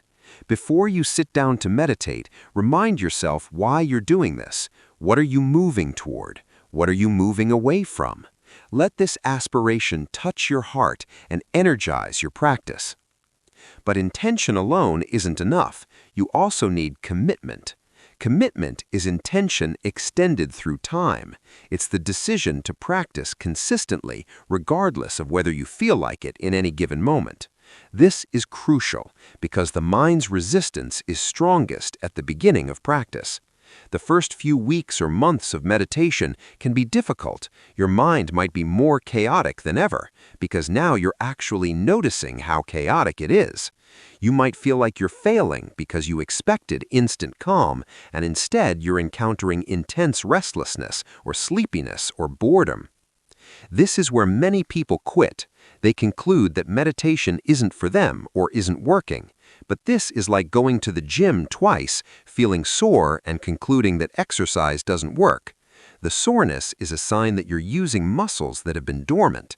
The chaos you encounter in meditation is a sign that you're beginning to see the mind clearly. This is progress, even though it doesn't feel like it. Make a commitment to practice for a specific period before evaluating results. Commit to 30 days or 90 days or 6 months. During this period, practice daily regardless of how you feel about it. Some days will feel wonderful. Other days will feel like a waste of time. Practice anyway. You're training discipline and consistency, which are themselves valuable qualities that will serve you in every area of life. How much should you practice? The honest answer is that more is better, up to a point. Traditionally, serious practitioners meditate for an hour or more daily, often with longer retreats of several days or weeks. But if you're just beginning, starting with 5 or 10 minutes daily is fine. The key is consistency over duration. 10 minutes every single day is far more valuable than an hour once a week. You're establishing a habit, and habits form through repetition. As your practice matures, gradually increase the duration. After a few weeks of 10 minutes daily, extend to 15 minutes, then 20 minutes. Find the length that feels challenging but sustainable. You're looking for the edge between comfort and strain, long enough that it requires genuine commitment, but not so long that you dread it or can't maintain consistency. Establish a regular time for practice. The mind thrives on routine. If you meditate at the same time each day, it becomes automatic. You don't have to decide whether to practice, it's just what you do at 7 a.m. or 9 p.m., or whenever you've chosen. Many people find that morning practice works best because the mind is relatively fresh and you haven't been pulled into the day's demands, but the best time is whatever time you'll actually do it consistently. Create a dedicated space for practice if possible. It doesn't need to be elaborate, just a corner of a room with a cushion or chair. Having a consistent physical location reinforces the habit and signals to your mind that this is practice time. Over time, the space itself becomes associated with the state of mindfulness, making it easier to settle into meditation. It's also helpful to have accountability and support. Find a meditation group or sangha, even if it's online. Knowing that others are practicing with you creates a sense of shared commitment. Consider finding a practice partner, someone you check in with regularly about your practice. Tell friends or family about your commitment so they can support you. You might even formalize your intention by writing it down or making a personal vow. But be realistic about obstacles. Life will interfere with your practice schedule. You'll get sick, travel, have emergencies, face busy periods at work. This is normal. The question isn't whether you'll miss sessions, you will, but how you respond when you do. Do you use a missed session as evidence that you're failing and give up, or do you simply acknowledge what happened and return to practice the next day? Think of your practice like brushing your teeth. You brush your teeth daily, and if you miss a day for some reason, you don't conclude, well, I've failed at dental hygiene, so I might as well never brush again. You just brush your teeth the next day.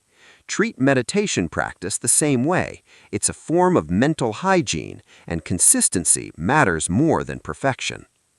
Another dimension of intention is bringing mindfulness into daily life, not just formal practice. The cushion is where you train, but life is where you apply the training. Can you be mindful while eating breakfast? Can you practice patience while stuck in traffic? Can you notice emotions arising during a difficult conversation? This integration is what makes the practice transformative, rather than just a pleasant break from your regular life. Set specific intentions for how you want to work with your mind throughout the day. Maybe today you're working with patience, noticing impatience when it arises, and choosing to respond with equanimity. Maybe today you're practicing generosity, looking for opportunities to give without expecting anything in return. Maybe today you're working with speech, pausing before you speak and asking whether your words are true, kind, and necessary. These specific intentions give you something concrete to work with and help you remember to be mindful. Otherwise, it's easy to meditate for 20 minutes in the morning and then spend the other 23 hours and 40 minutes on complete autopilot. The formal practice trains the capacity for awareness. The informal practice throughout the day is where you actually live mindfully. You might also consider occasional longer practice periods. Attending a meditation retreat, even just a day-long retreat, can dramatically deepen your practice. When you meditate for extended periods without the usual distractions and obligations, you encounter deeper layers of mind. You see patterns that aren't visible during short daily sits. You develop stronger concentration. You gain confidence in your capacity to be with difficult experiences. Retreats are challenging, sitting in silence for hours or days, facing everything you usually distract yourself from, but they're also profoundly valuable. If a residential retreat isn't possible, you can create a personal retreat at home. Turn off your devices, minimize communication, and spend a day or weekend in dedicated practice. Alternate sitting meditation with walking meditation, mindful eating, and rest. This intensive practice can provide breakthrough insights and renewed motivation. But perhaps the most important aspect of intention is cultivating what Buddhists call right effort. This doesn't mean striving or straining. It means applying wise, balanced effort, enough energy to make genuine progress, but not so much that you burn out or create tension. The Buddha compared it to tuning a stringed instrument. If the string is too loose, it won't produce sound. If the string is too tight, it will break. You're looking for the middle way between laziness and force. Right effort has four aspects: preventing unwholesome states from arising, abandoning unwholesome states that have arisen, cultivating wholesome states that haven't yet arisen, and maintaining wholesome states that are present. In practical terms, this means guarding your mind. What you expose yourself to matters. The media you consume, the people you spend time with, the environments you frequent, all of these condition your mind. If you're trying to cultivate peace and spend hours consuming outrage-inducing news, you're working against yourself.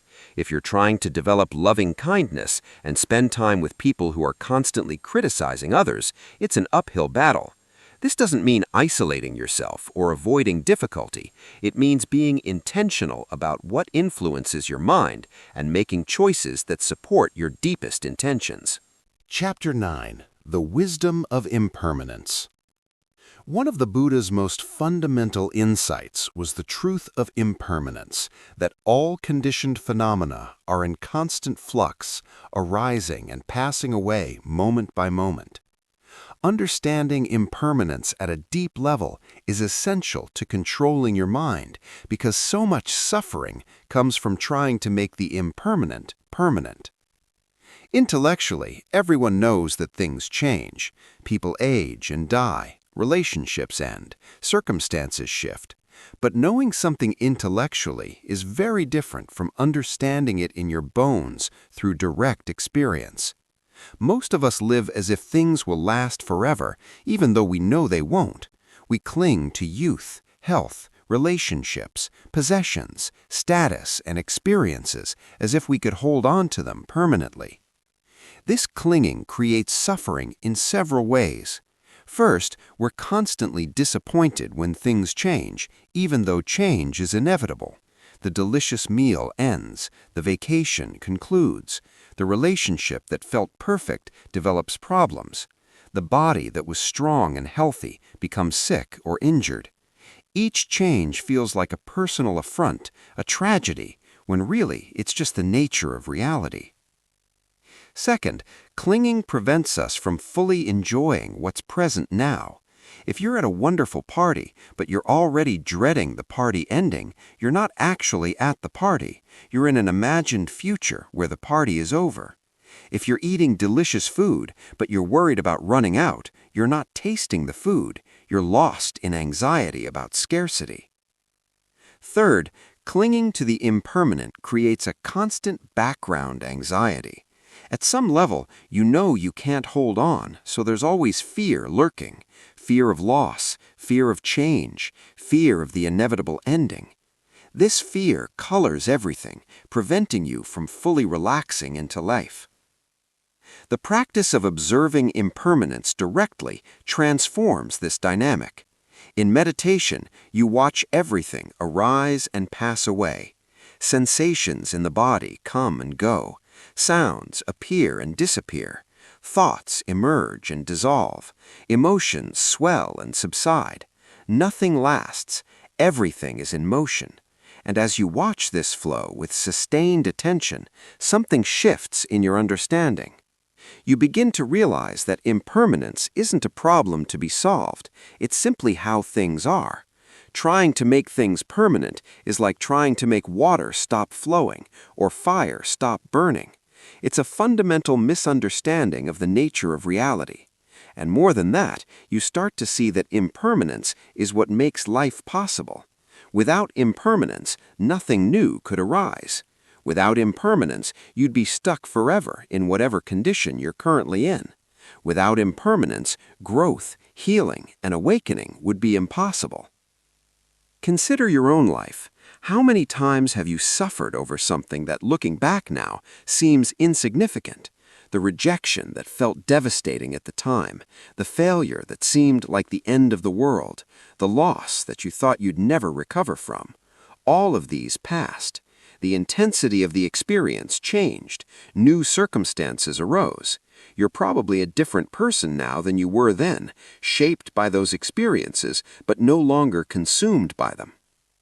This recognition brings a kind of wise sadness, a poignant appreciation for the preciousness and fragility of life. Everything is fleeting. This moment is unique and will never come again. The people you love won't be here forever. Neither will you. This isn't depressing. It's clarifying. It puts things in perspective. It helps you prioritize what really matters. When you deeply understand impermanence, petty grievances fall away. Why waste your limited time being resentful or holding grudges? Why spend precious moments worrying about what people think of you? Why postpone joy or love or authenticity until some imagined future when conditions are perfect? The conditions will never be perfect, and the future is not guaranteed. There's a famous Buddhist contemplation on death that involves regularly reflecting on 5 facts. I will age. I will get sick. I will die. Everyone and everything I love will change and pass away. My only true possessions are my actions and their consequences. This might sound morbid, but practitioners report that regularly contemplating death makes life more vivid, more precious, more real.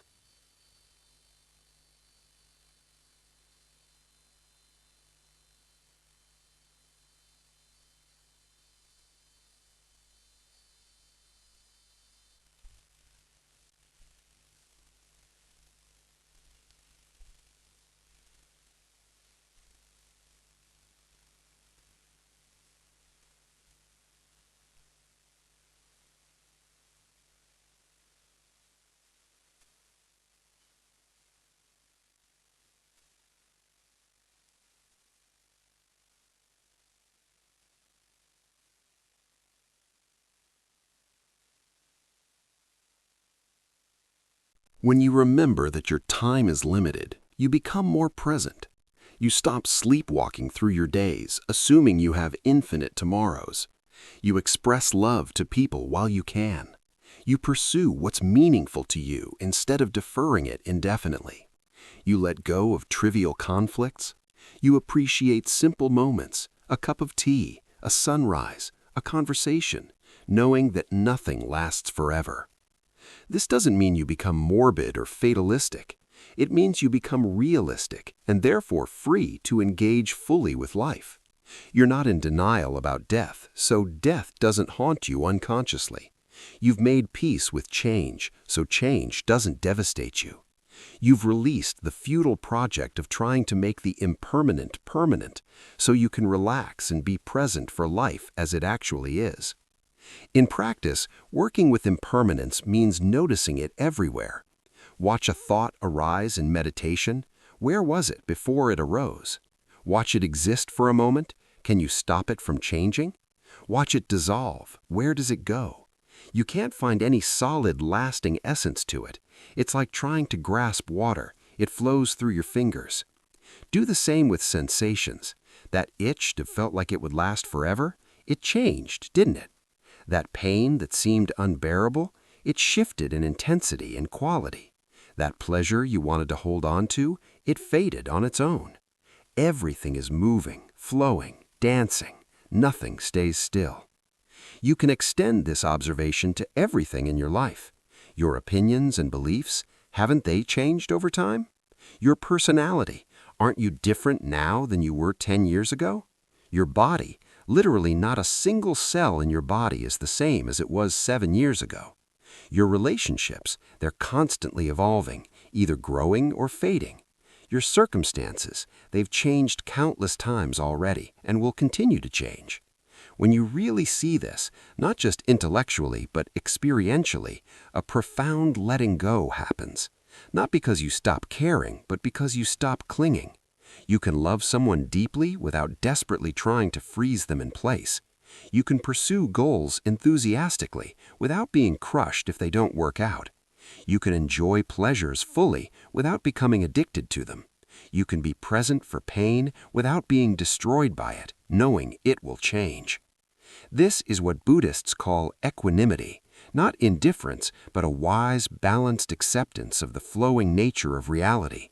You're still engaged, still participating, still caring deeply, but you're not fighting against the fundamental nature of existence anymore.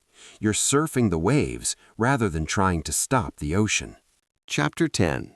Understanding Non-Self.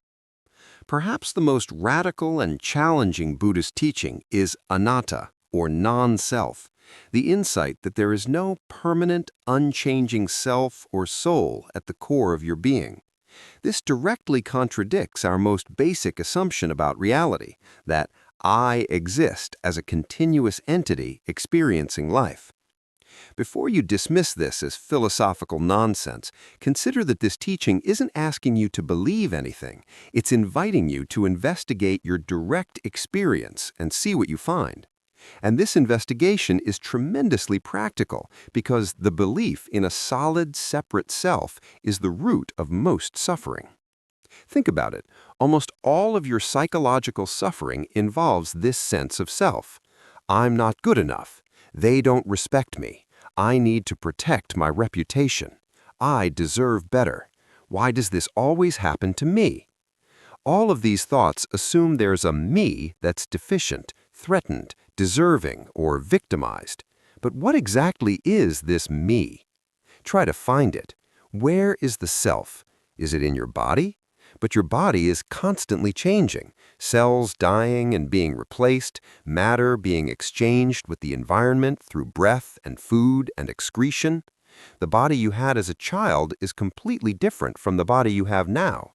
So if the self is the body, which body? The childhood one? The current one? The one you'll have in 20 years? Maybe the self is in your mind, your thoughts, memories, personality.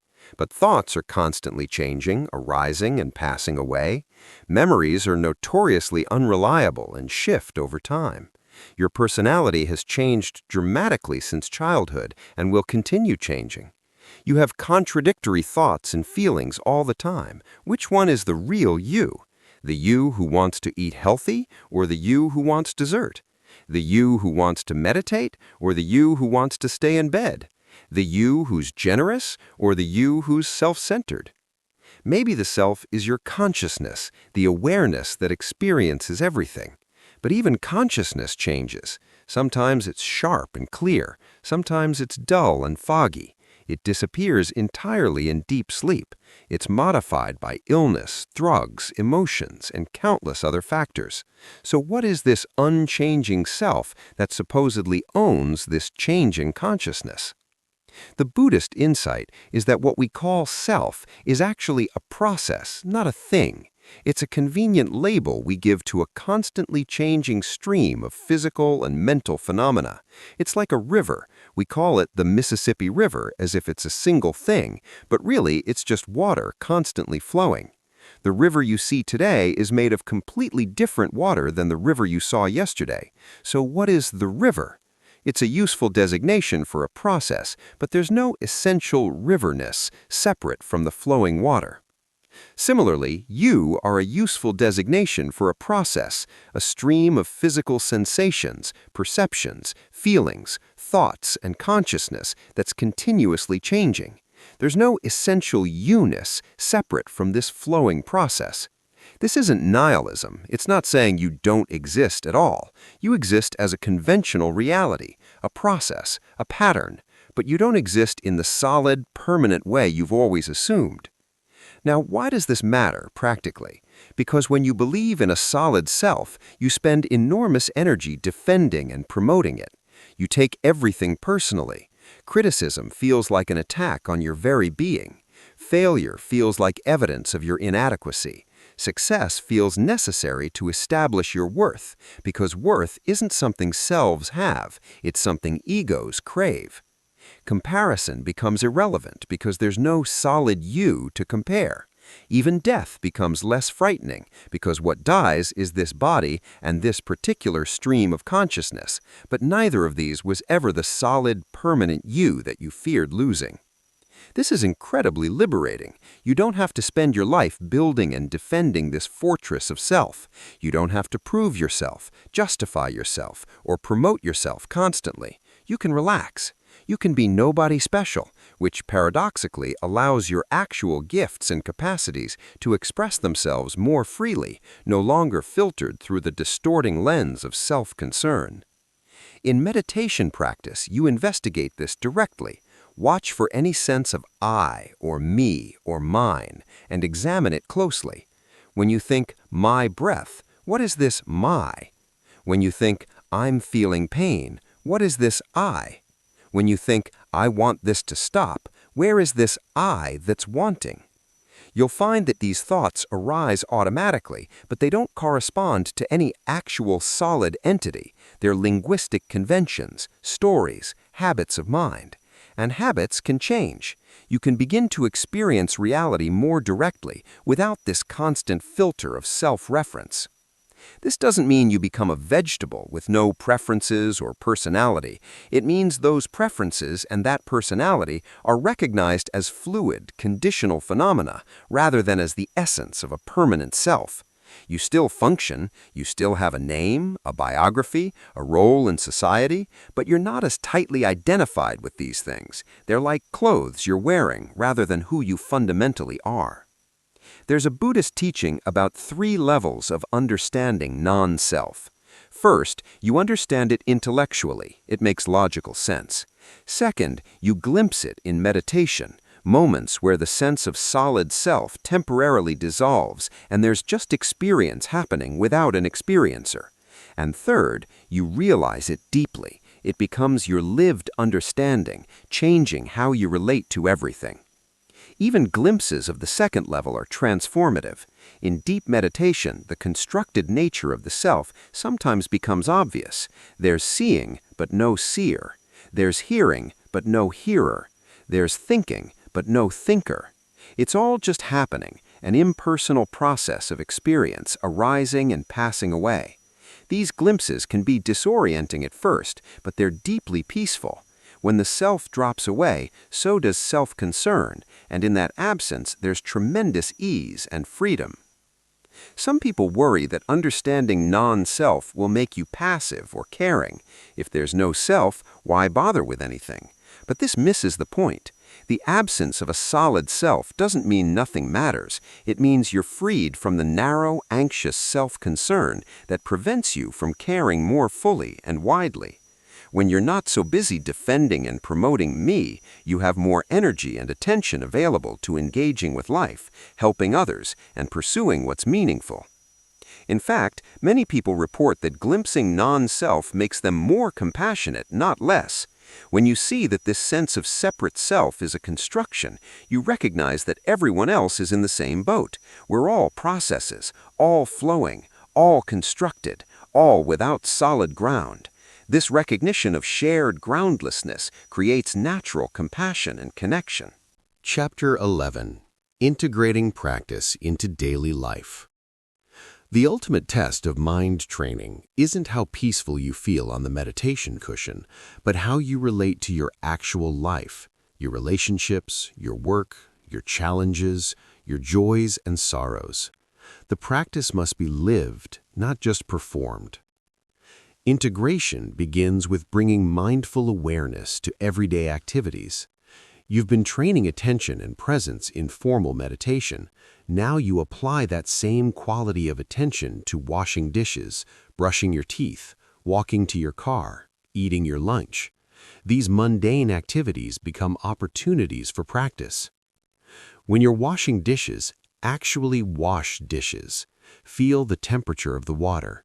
Notice the slipperiness of the soap. Hear the clinking of plates. Watch the mind wander to planning or remembering, and gently bring it back to the sensory reality of this moment. You're not trying to make dishwashing some spiritual experience. You're simply being present for it, instead of being mentally elsewhere while your body goes through the motions. This practice of mundane mindfulness has surprising depth. Most people spend the vast majority of their lives on autopilot, physically present but mentally absent. You eat without tasting, walk without feeling your feet, shower without noticing the water. Your body is here, but your mind is somewhere else, replaying the past, planning the future, lost in fantasy or worry. Bringing awareness to ordinary activities is a way of actually living your life instead of sleepwalking through it. And it's humbling. You quickly discover how difficult it is to stay present even for something as simple as eating a meal. Your mind wanders constantly, but each time you notice the wandering and return to present moment experience, you're practicing, building the muscle of awareness, weakening the habit of distraction. You can also bring mindfulness to transitions, those moments when you're moving from one activity to another. Instead of rushing mindlessly from task to task, pause. Take 3 conscious breaths before getting out of bed. Pause at your office door before entering. Take a moment before starting your car. These micro pauses throughout the day are like pressing a reset button, breaking the momentum of unconscious habitual activity and creating space for awareness. Mindful speech is another crucial area of practice. Most people speak almost entirely on autopilot, words spilling out without much conscious intention. We interrupt, dominate conversations, speak to fill silence, say things we don't mean, exaggerate, complain, gossip, and generally use speech carelessly. The Buddha taught right speech as part of the Eightfold Path: speaking truthfully, speaking kindly, speaking at the appropriate time, and speaking what's beneficial. Before speaking, you can pause and ask yourself, is what I'm about to say true? Is it kind? Is it necessary? Is it the right time to say it? This simple practice can transform your relationships and save you from countless regrets. Particularly important is mindful listening, actually hearing what someone is saying instead of planning your response while they're talking. When you're truly listening, there's a quality of openness and presence that people feel. They relax, the conversation deepens, connection happens. But true listening is rare because it requires setting aside your own agenda, your need to be right, your urge to share your opinion, and simply being present for another person's experience. Working with difficult emotions in daily life is where the meditation practice really proves its value. When anger arises in a conflict, can you pause instead of immediately reacting? Can you feel the heat and tension of the anger without being controlled by it? Can you choose your response instead of being swept away by reactivity? This doesn't mean suppressing anger or pretending you're not upset. It means creating a small space between the stimulus and the response. In that space, wisdom has a chance to arise. You might still express anger, but you do it skillfully, clearly stating your boundary or need without attacking or shaming the other person. Or you might realize that beneath the anger is hurt or fear, and you express that more vulnerable truth. Or you might recognize that the situation isn't worth the energy of anger and choose to let it go. The same principles apply to all difficult emotions: anxiety, sadness, jealousy, shame. Feel them fully. Don't suppress them or distract yourself from them. But also don't identify with them or act automatically from them. Create space around them. Investigate them. Meet them with compassion. Choose your response based on your values rather than your impulses. Relationships become a profound practice arena. Every relationship with partners, children, parents, friends, colleagues presents countless opportunities to work with your mind. Can you practice patience when someone is frustrating you? Can you practice generosity when you'd rather be selfish? Can you practice forgiveness when you'd rather hold a grudge? Can you listen when you'd rather talk? Can you appreciate rather than criticize? Can you be present rather than distracted?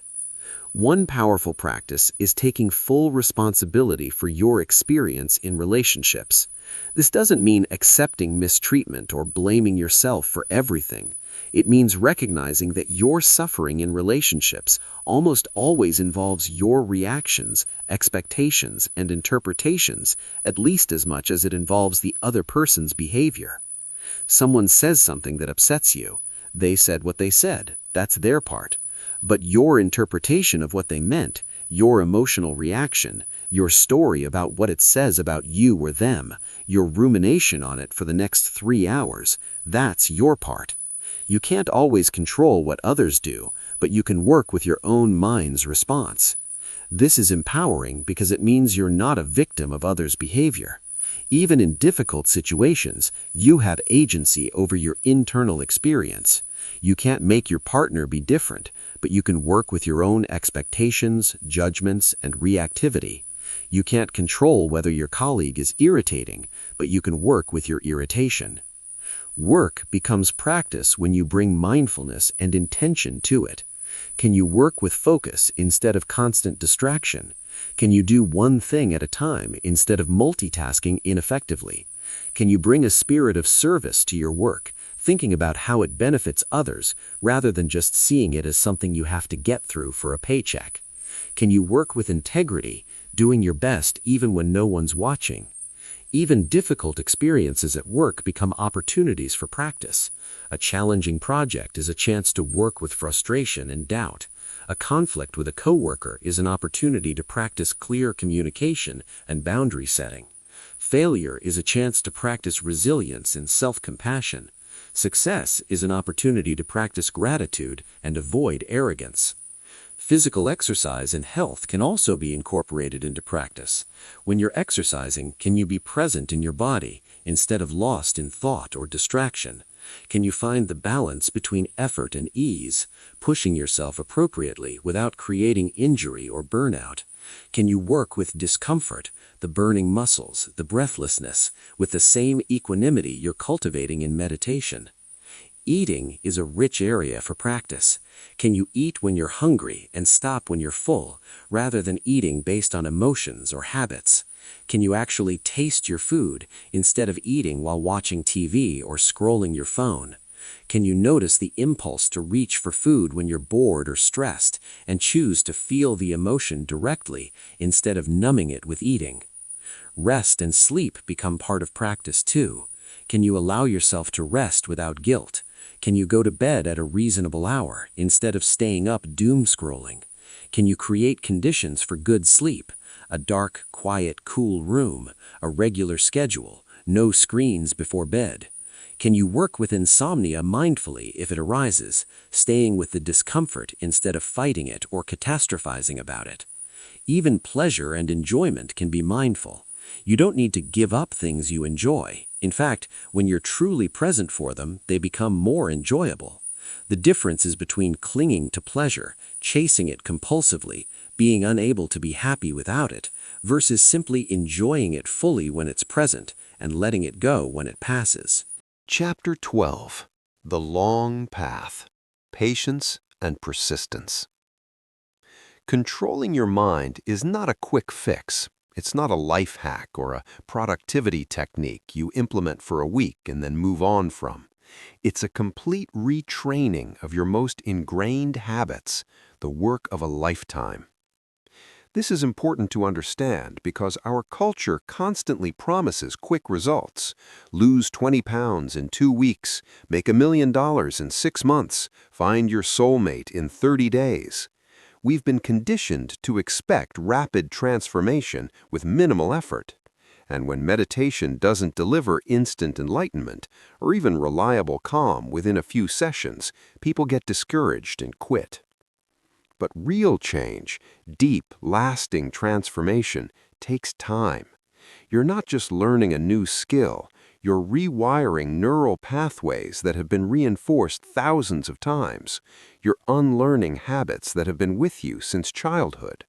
You're seeing through beliefs that have structured your entire sense of reality. This is profound work, and it requires patience. The Buddha compared the path to training an elephant. A wild elephant is dangerous, strong, unpredictable, liable to cause harm. But with patient, consistent training, that same elephant becomes gentle, reliable, useful. Your mind is like that wild elephant, powerful but untrained, constantly causing problems for yourself and others. The training process is gradual. You can't force an elephant to change overnight, and you can't force your mind to transform immediately. What you can do is show up consistently, applying gentle but persistent effort. Every session of meditation, even the ones that feel like failures, is training. Every moment of mindfulness in daily life is training. Every time you choose presence over distraction, awareness over reactivity, compassion over judgment, that's training. The effects are cumulative, even when you can't see them. There's a story about a man who visited a monastery and asked the abbot, "How long will it take me to become enlightened?" The abbot said, 10 years. The man said, "What if I practice very diligently, doubling my efforts?" The abbot replied, 20 years. The man was confused. "But why would it take longer if I practice more?" The abbot explained, "Because if you're so focused on the goal, you'll miss the path."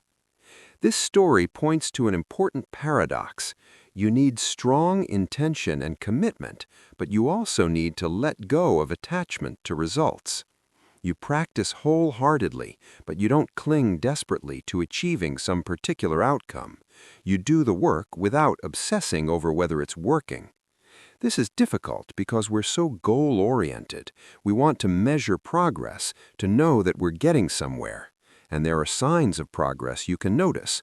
Are you more aware throughout the day? Can you concentrate for longer periods? Are you less reactive? Do you recover more quickly from difficult emotions? Are your relationships improving? Do you feel more at peace? These are all indicators that the practice is bearing fruit. But don't become obsessed with tracking progress or comparing yourself to some ideal. The comparing mind is itself a source of suffering.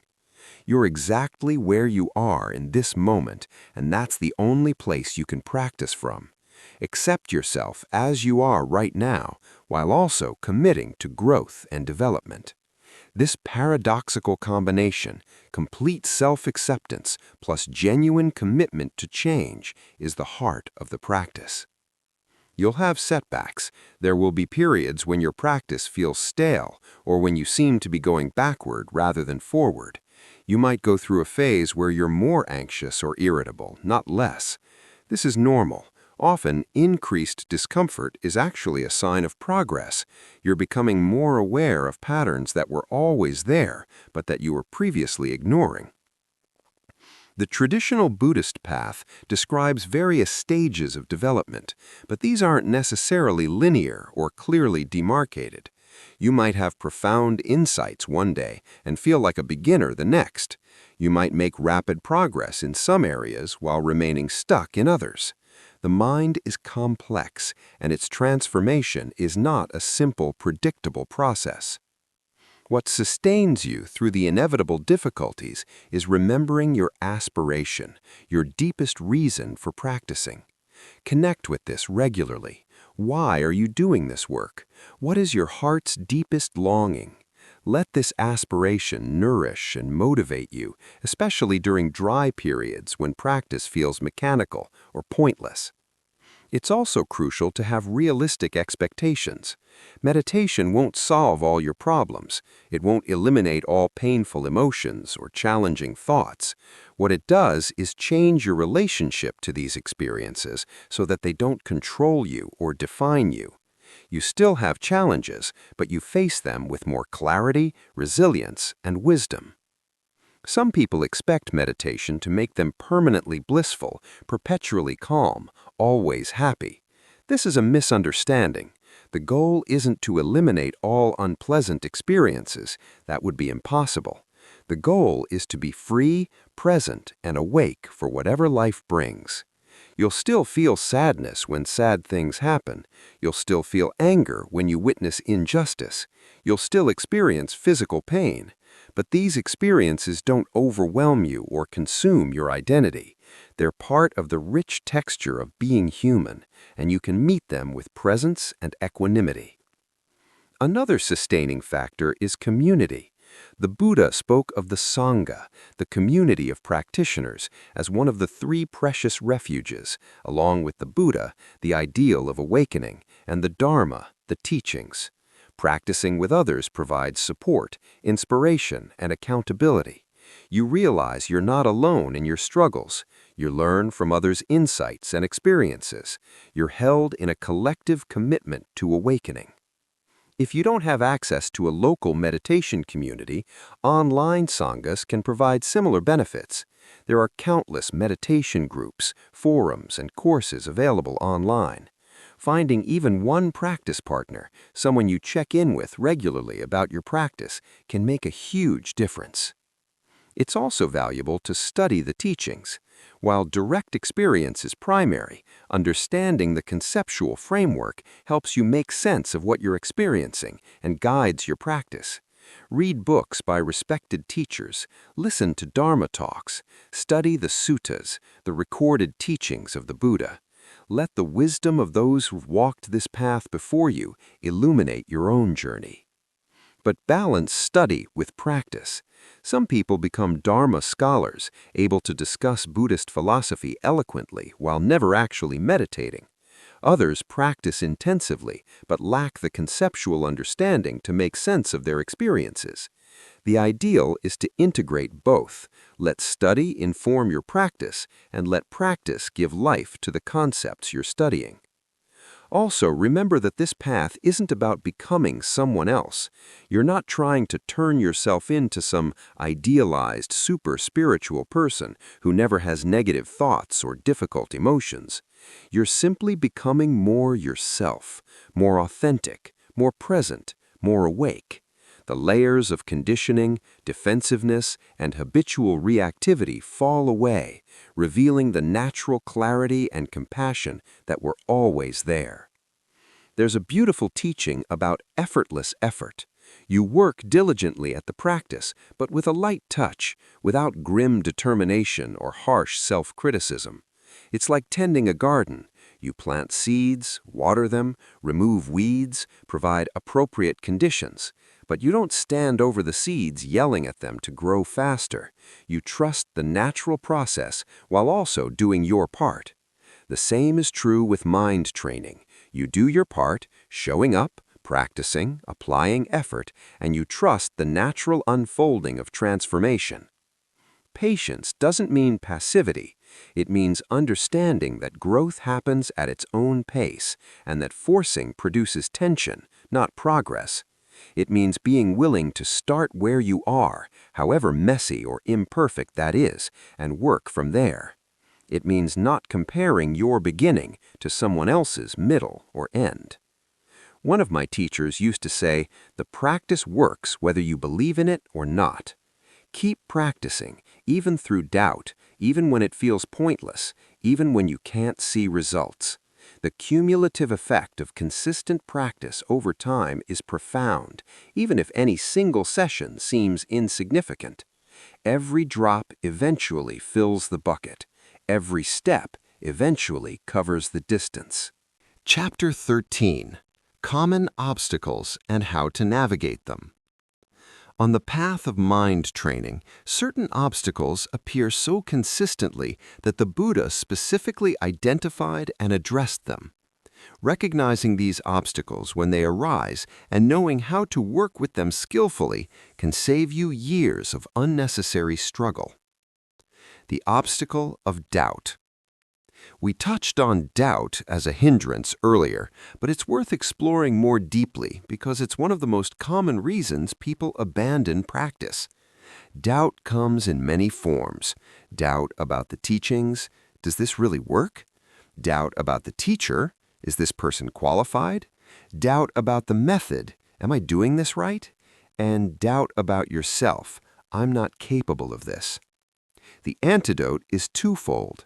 First, test the teachings in your direct experience. The Buddha himself said not to accept anything on faith, but to try it and see if it leads to benefit. This is scientific inquiry applied to your own mind. Practice consistently for a defined period, say 3 months, and observe the results. Are you less reactive, more aware, more at peace? Let your direct experience build confidence. Second, study the stories of others who've walked this path. Read accounts of transformation through practice. Connect with a community where you can see living examples of people whose practice has changed them. This doesn't mean comparing yourself to them, but seeing that transformation is possible helps counter the doubt that it's possible for you. The obstacle of spiritual materialism. This term, coined by Chogyam Trungpa, refers to the tendency to turn spiritual practice into another ego project, something you use to feel special, superior, or accomplished. You practice meditation to become the most mindful person you know. You collect teachings and techniques like trophies. You judge others who don't practice. You use spirituality to bypass dealing with actual psychological or emotional issues. This is subtle and insidious because it wears the disguise of spiritual development while actually reinforcing the very self-concern that practice is meant to dissolve. The antidote is honesty and humility. Regularly examine your motivations. Are you practicing to wake up and be free or to feel superior? Are you using practice to avoid difficult emotions or life challenges? Are you becoming more compassionate and connected or more isolated and judgmental? True practice makes you more ordinary, not more special. It strips away pretense and reveals your common humanity. If your practice is making you feel like you're above others, something has gone wrong. The obstacle of the dark night. Sometimes, as practice deepens, people go through periods of intense difficulty, what St. John of the Cross called the dark night of the soul. You might experience increased anxiety, depression, or emotional volatility. Old traumas might surface. You might feel like your sense of self is dissolving in frightening ways. This can be confusing and distressing, especially if you expected practice to make you feel better, not worse. What's happening is that you're becoming aware of material that was always present, but previously unconscious. Meditation brings things to light. Additionally, as your sense of a solid self begins to dissolve through insight into impermanence and non-self, this can be disorienting if it happens too quickly, without adequate support and understanding. If you encounter a dark night, the most important thing is to not be alone with it. Work with a qualified teacher who has experience with these territories. Consider seeing a therapist who understands contemplative practice. Be gentle with yourself. You might need to lighten your practice temporarily. Meditate for shorter periods. Focus on stabilizing practices like concentration or loving kindness rather than purely insight practices. It's also crucial to know that dark nights pass. They're not permanent states, even if they feel endless while you're in them. They're part of the transformation process, the dismantling of old structures that make space for something new. With support and patience, you move through them into greater freedom and clarity. The obstacle of spiritual bypassing. This refers to using spiritual practices or beliefs to avoid dealing with painful emotions, unresolved psychological issues, or developmental tasks. You use meditation to dissociate from difficult feelings rather than working them through. You hide behind concepts like "it's all an illusion" to avoid taking responsibility for your behavior. You prioritize transcendence over healing. The integration of spiritual practice and psychological work is important. If you have unresolved trauma, personality disorders, or significant psychological issues, meditation alone may not be sufficient. You might need therapy alongside spiritual practice. The two complement each other. Therapy helps you develop a healthy ego structure, while spiritual practice helps you see through the ego's ultimate reality. The obstacle of addiction to blissful states. As you develop concentration, you might experience very pleasant states, jhanas, and other absorptions where the mind becomes peaceful, unified, and joyful. These states are wonderful, but they can become a trap if you become attached to them. You start practicing just to get high on meditation, using it as a form of escapism. The Buddha specifically warned about this. Pleasant meditative states are not the goal, they're tools. They stabilize and purify the mind, making it a better instrument for developing wisdom. But if you cling to them, they become obstacles. The antidote is to enjoy these states when they arise, but not chase them. Use the stability they provide to develop insight into impermanence, suffering, and non-self. Remember that liberation is about freedom from attachment, including attachment to pleasant states. The obstacle of comparison. In our age of social media and constant comparison, this obstacle has intensified. You compare your practice to others, to your meditation teacher who seems so peaceful, to that person in your sangha who's been on a 3-month retreat, to descriptions of advanced practitioners in books.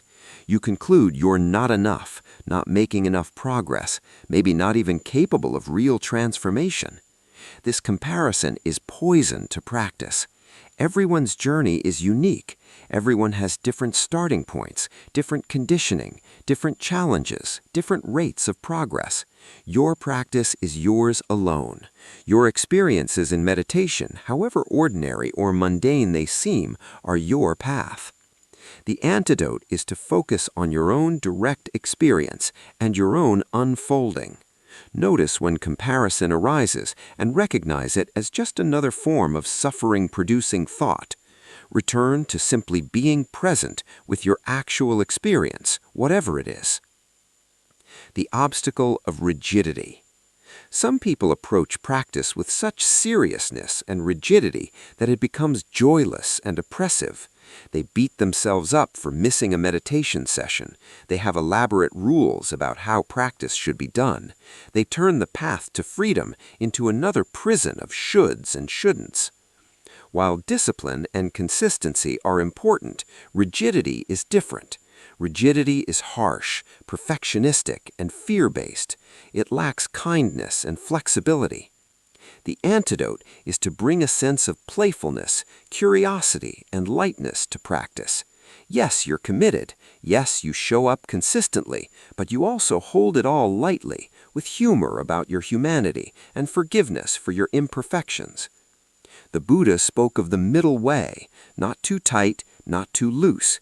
Find your balance between earnest commitment and relaxed acceptance, between diligent effort and gentle self-compassion. Chapter 14. The Fruits of Practice. So what actually happens when you commit to training your mind? What are the fruits of sustained practice? While everyone's experience is unique, certain patterns emerge consistently among practitioners. Increased awareness. The most immediate and obvious fruit is that you become more aware. You notice more, both externally and internally. You notice beauty that you would have previously overlooked. You notice when you're tense before the tension becomes chronic. You notice emotions as they arise, rather than only after they've overwhelmed you. You notice habitual patterns of thought before they carry you away. This increased awareness extends to your impact on others. You become more attuned to how your words and actions affect people. You notice when you're dominating a conversation or when someone needs support. You pick up on subtleties in communication that you previously missed. Reduced reactivity. You become less reactive. There's more space between stimulus and response. Someone criticizes you, and instead of immediately defending yourself or counterattacking, you pause. You feel the sting of the criticism, you notice the urge to react, but you don't automatically follow that urge. You can choose a thoughtful response instead of an automatic reaction. This doesn't mean you become passive or stop standing up for yourself. It means you respond from clarity rather than from unconscious reactivity. You're less controlled by your impulses, less hijacked by your emotions, less swept away by habitual patterns. Greater emotional resilience. Difficult emotions still arise, you're human after all, but you recover more quickly. You don't get stuck in emotional spirals that last for days or weeks. You can be with intense emotion without being destroyed by it. You develop confidence in your ability to handle whatever arises. This resilience extends to life circumstances. When difficulties arise, loss, failure, illness, conflict, you're better able to meet them with equanimity. You suffer less unnecessarily because you're not adding layers of resistance and story on top of the primary difficulty. Deeper relationships. As you become more present and less reactive, your relationships naturally improve. You listen more deeply, you're more patient, you're less defensive. You can acknowledge your mistakes more readily. You're more able to see things from others' perspectives. You're less controlled by the need to be right or to have your way. People often report that others notice changes in them even when they haven't mentioned their practice. You seem calmer. You seem more centered. There's something different about you. The practice changes you from the inside out, and this transformation is visible to those around you. Greater clarity and wisdom. As the mind becomes less clouded by habitual reactivity, natural clarity emerges. You see situations more accurately, less distorted by your projections and assumptions. You make better decisions because you're operating from confusion or strong emotion. You have better intuition because you're more in touch with subtle levels of knowing that are usually drowned out by mental noise. This clarity extends to understanding yourself. You see your patterns more clearly, your defenses, your fears, your desires, your habitual ways of creating suffering for yourself. And seeing clearly is the first step toward change. Greater compassion. Perhaps surprisingly, training your mind naturally leads to increased compassion for yourself and others. As you see your own struggling more clearly, you develop more kindness toward yourself.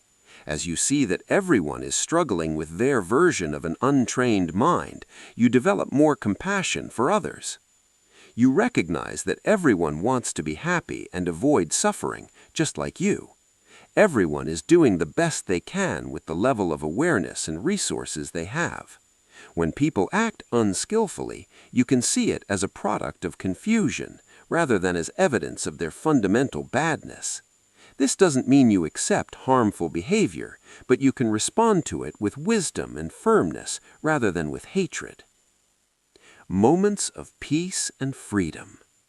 Even early in practice, you start experiencing moments, brief at first, then longer and more frequent, of genuine peace and freedom.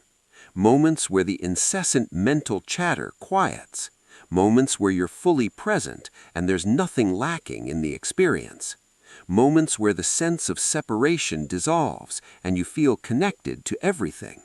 Moments where you touch something beyond your usual small self-concerns. These moments are glimpses of your natural state, what you're like when you're not identified with the conditioned patterns of the untrained mind. They show you what's possible and motivate continued practice. Living more fully. Ultimately, the fruit of practice is that you live more fully. You're more present for your life instead of lost in thought about your life. You're more engaged with what's actually happening instead of distracted by what you wish were happening or fear might happen. You're more authentic because you're less controlled by the need to defend a fragile sense of self. You make choices based on what truly matters to you rather than on unconscious conditioning or what others expect. You're more able to appreciate simple pleasures, a cup of coffee, a conversation with a friend, the play of light on water. You're more able to be with difficulties without being destroyed by them. You're more yourself, more alive, more awake. Understanding the untrained mind. The mind as an untamed animal. The Buddha often compared the untrained mind to a wild elephant, powerful, unpredictable, and potentially destructive. Just as a wild elephant crashes through the forest without awareness or control, our untrained minds crash through life, pulled this way and that by impulses, desires, aversions, and unconscious patterns. Think about your own experience right now. As you focus on these words, how many other thoughts have arisen? Perhaps you thought about something you need to do later. Maybe a memory surfaced. Perhaps you judged what you're reading, agreeing or disagreeing. Maybe you became aware of a physical sensation, an itch, discomfort, hunger. Maybe sounds in your environment pulled your attention away. Maybe you thought about thinking. This is the untrained mind's natural state, scattered, reactive, constantly pulled by internal and external stimuli. The Buddha called this monkey mind, like a monkey swinging from branch to branch, never resting, always grasping for the next thing. Now, is this a problem? Many people live their entire lives with scattered, reactive minds. They function, work, have relationships, and don't see this as a particular issue. But here's what the Buddha understood. This scattered, reactive state is the root of suffering. Let me explain why. The 3 characteristics of the untrained mind. First, constant craving, tanha.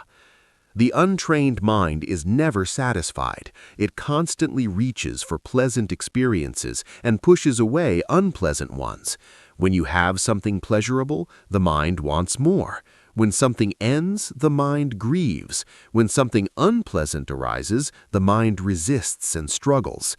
This isn't occasional, it's happening constantly. Right now, your mind is subtly seeking comfort, avoiding discomfort, wanting this moment to be slightly different than it is. This constant craving creates a background tension, a sense of lack, a feeling that something is missing. The Buddha called this dukkha, often translated as suffering, but more accurately understood as unsatisfactoriness, stress, or a pervasive sense that things aren't quite right. Second, identification with thoughts, attachment to self. The untrained mind believes thoughts are real, true, and personally significant. When a thought arises saying, "I'm not good enough," the mind believes it. When anxiety about the future emerges, the mind treats these imagined scenarios as real threats. When judgments form about others, the mind takes these as objective truths. More fundamentally, the untrained mind creates and defends a sense of separate, permanent self, an I that must be protected, promoted, and preserved. This self-sense is constructed from memories, beliefs, preferences, and stories, yet the mind treats it as a solid, unchanging entity. Much of our suffering comes from defending and promoting this illusory self. Third, unconscious reactivity, or ignorance. Perhaps most importantly, the untrained mind operates on autopilot. We react to experiences based on conditioning, habit patterns, and unconscious beliefs. Someone says something and we react with anger, but we don't choose this anger. It simply arises automatically. We see food and cravings emerge without conscious choice. We hear criticism and defensiveness activates instantly. The Buddha called this avidya, or ignorance or unconsciousness. We're asleep to our own mental processes. We don't see how thoughts arise, how emotions form, how reactions occur. We're like passengers in a car driven by unconscious patterns, mistakenly believing we're in the driver's seat. The cycle of suffering. These 3 characteristics create a cycle that perpetuates suffering. Something happens, an event, a thought, a sensation. The mind immediately categorizes it as pleasant, unpleasant, or neutral. Based on this categorization, craving or aversion arises. This craving or aversion drives action. We pursue pleasant things, avoid unpleasant things, and ignore neutral things. These actions create consequences, which lead to more experiences, which the mind categorizes, leading to more craving and aversion, driving more actions, creating more consequences. Round and round this cycle goes, with us barely being aware it's happening. The Buddha called this the wheel of samsara, the cycle of suffering that repeats endlessly when the mind is untrained. But here's the crucial insight. This cycle can be broken. The mind can be trained, and this training begins with understanding how the mind actually works. The nature of mind itself. Before we can train the mind, we must understand what the mind is. In Buddhist philosophy, particularly in the Abhidhamma, the Buddhist psychology texts, the mind is understood not as a thing, but as a process, a continuous stream of momentary mental events. Think of your mind not as a container that holds thoughts, but as a river, constantly flowing, ever changing, with no permanent substance. Each moment of consciousness arises, exists briefly, and passes away, immediately replaced by the next moment. This happens so quickly that it creates the illusion of a continuous solid self having experiences, but this is an illusion created by the speed and continuity of mental events. Every moment of your experience is composed of these elements arising and passing away in rapid succession. Understanding this helps us see that the mind is not a fixed thing we're stuck with. It's a dynamic process we can learn to influence and shape. Why does the mind seem so out of control? Given this understanding, why can't we simply decide to be peaceful and be peaceful? Why do thoughts and emotions arise that we don't want? The answer lies in conditioning. From birth until now, your mind has been conditioned by countless experiences. Each experience left an imprint, what the Buddha called samskaras, or mental formations. These imprints create tendencies, patterns, and habitual responses. If you've been conditioned by years of stress, your mind will tend towards anxiety. If you've been conditioned by criticism, your mind will tend towards self-doubt. If you've been conditioned by rejection, your mind will tend towards fear of abandonment. These patterns run deep, often below conscious awareness, and they activate automatically when triggered by present circumstances. Understanding this is liberating. Your mind's chaos isn't a personal failing. It's the result of conditioning and evolutionary programming. And just as the mind was conditioned into chaos, it can be reconditioned into peace. This is the work of mind training. The good news, the mind can change. Here's the revolutionary insight that the Buddha discovered and that neuroscience now confirms. The mind is not fixed. The brain and the patterns of consciousness are plastic. They can change throughout life based on experience and training. When you repeatedly practice new mental patterns, you strengthen neural pathways supporting those patterns. When you stop feeding old patterns, those pathways weaken. This is neuroplasticity in action. The Buddha didn't know about neurons and synapses, but he understood this principle perfectly. He taught that the mind is workable, trainable, and transformable. Regardless of how chaotic, anxious, angry, or confused your mind has been, it can change. Inner peace and mental clarity are not reserved for the naturally calm. They're skills that anyone can develop through proper understanding and practice. This is profoundly hopeful. You are not stuck with the mind you have. Change is possible. Liberation is possible. And the path to this liberation begins with learning to observe the mind without being swept away by it. The foundation, mindfulness.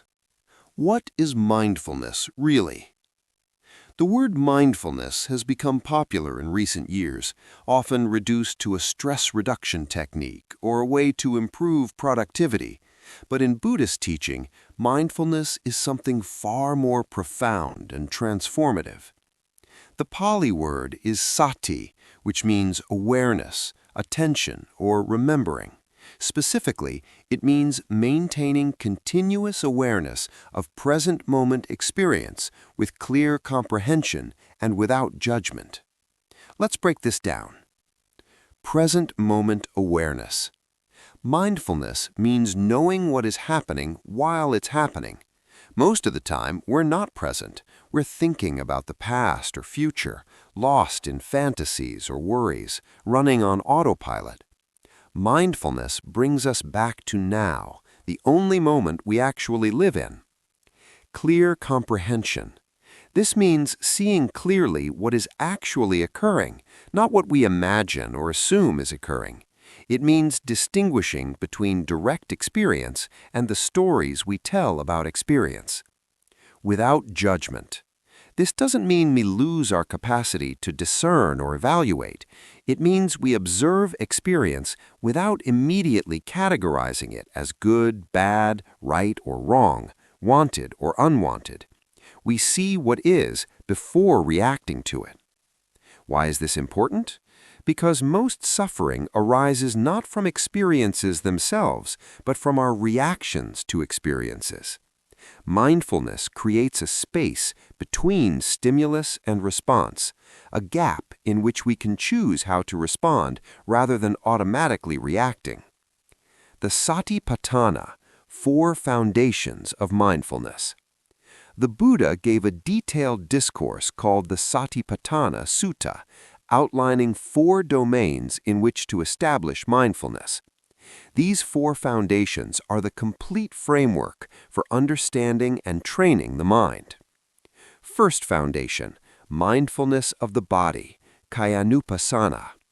This begins with awareness of the body because the body is tangible, concrete, and always present.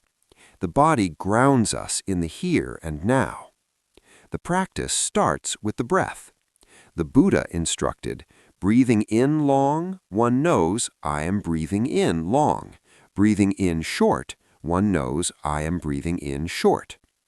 This seems simple, even trivial. You're already breathing. What's the big deal about knowing you're breathing?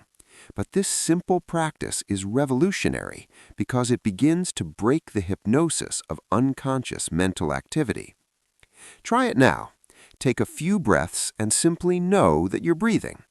Don't control the breath. Let it be natural. Just know, breathing in, breathing out. Notice the sensations, air moving through nostrils, chest rising and falling, belly expanding and contracting. What you'll likely notice is that your mind wanders within seconds. You start thinking about something, and suddenly you're no longer aware of breathing. This wandering is not failure. It's the discovery of how unconscious and scattered the mind normally is. When you notice the mind has wandered, simply return to the breath. No judgment, no frustration, just return, again and again, as many times as needed. This is the practice. It seems simple, but it's training fundamental capacities, the ability to choose where attention goes, the ability to notice when attention has strayed, and the ability to return without judgment. Do this daily. Consistency matters more than duration. 15 minutes every day is better than an hour once a week. Informal practice. Mindfulness in daily life. Formal meditation develops capacity, but the real transformation happens when mindfulness extends into daily life. Choose regular activities as mindfulness anchors. For example, mindful walking. As you walk anywhere, feel your feet touching the ground with each step. Notice the physical sensations of walking, lifting, moving, placing. When the mind wanders to thoughts, return to the sensations of walking. Mindful eating. Instead of eating while watching TV or scrolling your phone, eat with full attention. Look at your food, smell it, notice its texture, Taste each bite slowly.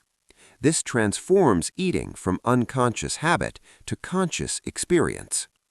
Mindful listening. When someone speaks to you, actually listen rather than planning what you'll say next. Notice the sound of their voice, their body language, the meaning of their words. This deepens relationships and reduces conflict. Mindful tasks. Whatever you're doing, washing dishes, showering, driving, working, do it with awareness. Feel the water, notice sights and sounds, stay present with the activity rather than spacing out or multitasking mentally. The Buddha said, whatever you're doing, know that you're doing it. This is mindfulness in a nutshell. The stop practice. Throughout the day, pause regularly using this acronym. S. Stop. Literally, stop what you're doing for a moment. T. Take a breath. Take one or more conscious breaths. O. Observe. Notice what's happening in body, mind, and emotions. P. Proceed. Continue with awareness. This takes 30 seconds and resets your awareness. Set reminders on your phone or tie it to regular activities every time you open a door, every time you sit down, before starting the car. The benefits of mindfulness practice. What happens when you practice mindfulness consistently?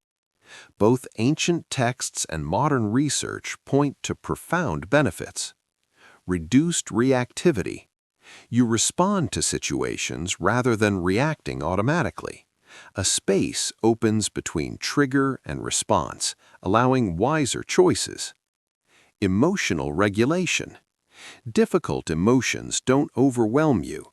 You can be with sadness without drowning in despair, with anger without exploding, with anxiety without panicking.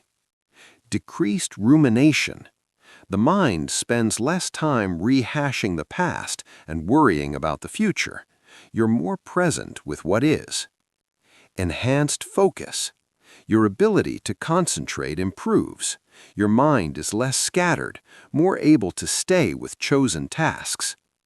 Greater clarity. You see situations more clearly without the distortion of assumptions, projections, and habitual thinking patterns. Reduced stress. Physical tension decreases, the body's stress response calms, blood pressure drops, inflammation reduces, immune function improves. Increased well-being. Life satisfaction increases not because circumstances improve, but because your relationship to circumstances changes. You're less at the mercy of external conditions. Self-knowledge. You understand yourself more deeply, your patterns, triggers, habits, and tendencies.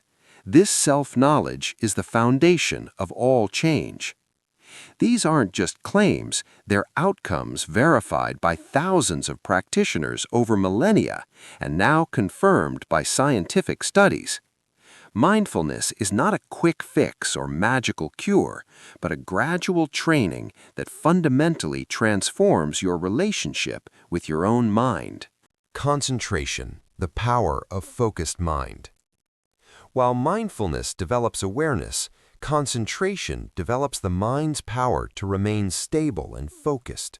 In Buddhist terms, this is samadhi, the capacity for sustained, unwavering attention. Why concentration matters. Imagine trying to examine a small object in dim, flickering light while being jostled by a crowd. You'd struggle to see clearly.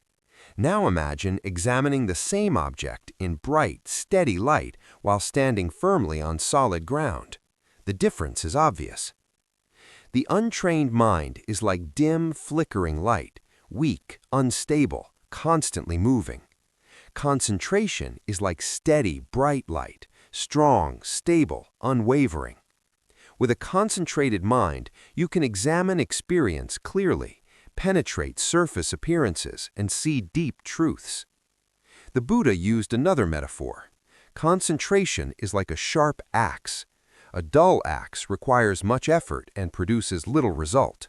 A sharp axe cuts through wood effortlessly. Similarly, a scattered mind requires much effort and produces little wisdom. A concentrated mind requires less effort and produces profound insight. The levels of concentration. In Buddhist teaching, concentration develops through progressive stages called jhanas, or meditative absorptions. While the full development of jhanas is an advanced practice, understanding these stages helps clarify what we're cultivating. Access concentration. This is where most meditators begin. The mind can stay with the meditation object, like the breath, with some consistency, though it still wanders regularly. Attention is improving, but not yet stable. First jhana. The mind sustains attention on the object with little effort. Distracting thoughts diminish significantly. 5 factors are present: applied attention, sustained attention, joy, happiness, and one-pointedness. The mind feels collected, easeful, and bright. Second jhana. Applied and sustained attention drop away. The mind simply rests in focus without needing to constantly reapply attention. Joy and happiness intensify. The mind feels unified and calm. Third jhana. The powerful joy of second jhana settles into a more refined, quiet happiness. Equanimity begins to develop. The mind is deeply calm and clear. Fourth jhana. Even happiness gives way to profound equanimity. The mind is perfectly still, like a clear, deep lake without a ripple. Awareness is brilliant and precise. Most practitioners won't achieve these deep states, and that's okay. They represent the far end of the concentration spectrum. But even developing basic stability, the ability to stay with your breath for a few minutes without distraction, brings significant benefits. How to develop concentration. Choose your object. Concentration requires a focus object. In Buddhist practice, common objects include the breath, the most universal object, always available, naturally occurring, suitable for all practitioners. Body sensations, awareness of specific body parts or the body as a whole. Mental repetition, silently repeating a word or phrase, such as peace, calm, or traditional mantras. Visual objects, staring at a candle flame, a colored disc, or visualization of light. For beginners, I recommend the breath. It's simple, accessible, and the Buddha himself used it extensively. The practice of breath concentration. Sit comfortably with good posture. Close your eyes or soften your gaze. Locate where you feel the breath most distinctly, nostrils, chest, or belly. This becomes your anchor point. Rest attention there. Notice each in-breath and out-breath. Don't control the breathing, let it be natural. Simply observe. When the mind wanders, and it will, notice where it went. Did it drift into planning? Did a memory arise? Did you start analyzing? Don't judge, just notice. Then, gently but firmly, guide attention back to the breath. The key word is gently. Don't force or strain. Concentration develops through patient, consistent effort, not through harsh willpower. Think of training concentration like training a puppy. When the puppy wanders, you don't beat it, you gently guide it back, consistently, patiently, with kindness. Eventually, the puppy learns to stay. Counting breaths. If maintaining attention is very difficult, try counting breaths. Breathe in, breathe out, count 1. Breathe in, breathe out, count 2. Continue up to 10, then start over. If you lose count or reach beyond 10, start again at 1. This gives the mind something slightly more engaging to work with while still developing concentration. Noting. Another technique is mental noting. As you breathe in, silently say in. As you breathe out, silently say out. This verbal label helps maintain attention. You can note more specifically, rising as the belly rises, falling as it falls, or cool as air enters, warm as it exits. Find what helps attention stay connected. Working with hindrances to concentration. The Buddha identified 5 main obstacles that arise during concentration practice. Understanding these helps you work with them skillfully. 1. Desire or sensory craving. The mind wants pleasant experiences, fantasies, memories of pleasure, physical comfort. When this arises, note it, wanting, or simply desire. Don't fight it or indulge it. Recognize it and return to the breath. Understand that indulging this wanting in meditation trains the mind in craving, while noticing it and releasing it trains the mind in letting go. 2. Aversion or ill will. The mind resists present experience, produces irritation, frustration, or anger. This might be directed at the practice, like "this is stupid," at yourself, like "I'm terrible at this," or at external sounds. Note it, aversion or resistance. Breathe with it. Let it be present without acting on it. It will pass. 3. Sloth and torpor. The mind becomes dull, drowsy, sluggish. Energy drops. You might start falling asleep. This is common, especially if you're tired. Countermeasures. Open your eyes. Stand up and practice walking meditation. Splash cold water on your face, or meditate earlier in the day when energy is higher. 4. Restlessness and worry. The mind is agitated, jumping from thought to thought, worrying about past or future. The body might feel jittery. Countermeasures. Relax physical tension consciously. Slow down your attention. Follow breaths very carefully and slowly, or count breaths to give the restless mind a slightly more engaging anchor. 5. Doubt. The mind questions the practice. Is this working? Am I doing it right? Is Buddhism real? Should I try a different technique? Note, doubting. Recognize that doubt is just another mental state and return to practice. Doubt resolves through continued practice, not through more analysis. These 5 hindrances are normal. Every meditator encounters them. The practice is not to eliminate them, but to recognize them without being controlled by them. How long should you practice? Start with manageable durations. If you're completely new to meditation, even 5 minutes might be challenging. That's fine. Start there. Gradually increase. Add a minute or 2 each week. Work up to 20 to 30 minutes daily. If you can establish 45 minutes to an hour of daily concentration practice, you'll see profound changes in your mind. Consistency matters more than duration. Daily practice, even short, is more effective than sporadic long sessions.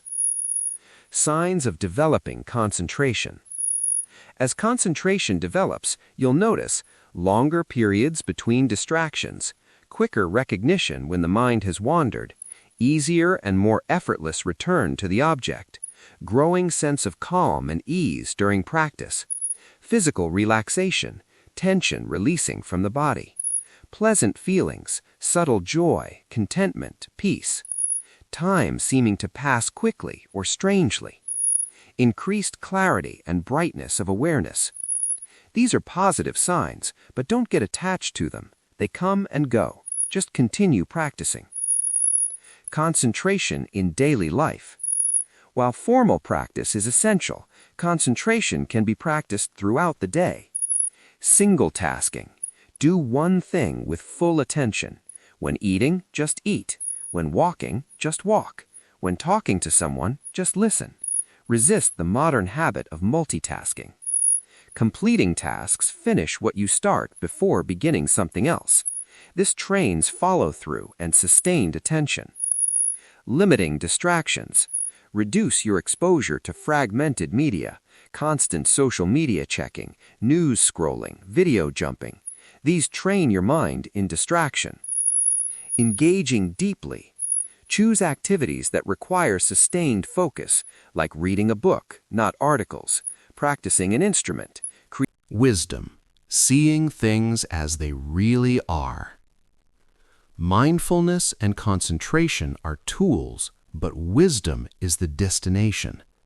The Buddhist path aims not just at a calm, focused mind, but at a mind that sees truth clearly and is thereby liberated from suffering. What is wisdom in Buddhism? Wisdom, panya in Pali, is not knowledge, intelligence, or philosophy. It's direct experiential understanding of the fundamental nature of reality. Specifically, Buddhist wisdom involves seeing three fundamental characteristics of all experience. Anicca, impermanence. All phenomena are constantly changing. Nothing lasts. Everything that arises also passes away. Dukkha, unsatisfactoriness. Because things are impermanent and we try to cling to them or push them away, we suffer. No conditioned experience provides lasting satisfaction. Anatta, not self. There is no permanent, unchanging self. What we call I is actually a process of ever-changing physical and mental phenomena with no solid core. These three characteristics, impermanence, unsatisfactoriness, and not self, are not beliefs to adopt, but truths to be seen directly through careful observation of your own experience. Let's explore each in depth. The first wisdom, impermanence. Everything changes. This seems obvious intellectually, but do you really see it in your moment-to-moment experience? Physical impermanence. Your body is changing every second. Cells die and are replaced. Blood flows. The heart beats. Breath moves in and out. Temperature fluctuates. Sensations arise and pass away constantly. Sit quietly and observe any sensation in your body. Pressure where you're sitting, tingling in your hands, warmth or coolness. Watch it carefully. You'll notice it's not static. It shifts, changes intensity, moves location, or disappears entirely. Nothing in the body stays the same even for a few seconds. The body you have now is different from the body you had when you began reading this. On a longer scale, compare your body now to your body as a child, as a teenager, as a young adult. It's been completely replaced cell by cell. Where is that child's body now? Gone, impermanent. Mental impermanence. Your mind changes even faster than your body. Thoughts arise and vanish in seconds or less. Emotions shift. Moods change. Perceptions alter. What seemed important yesterday is forgotten today. What upset you last week no longer matters. Watch your own mind for a few moments. Notice how thoughts appear from nowhere, stay briefly, and disappear. A memory surfaces. Where was it before? Where does it go when it fades? Emotions emerge, peak, and subside. Mental states come and go like weather patterns across the sky. Even what you call yourself, your sense of identity, your beliefs, your preferences, these too are changing. Who you were 10 years ago is not who you are now.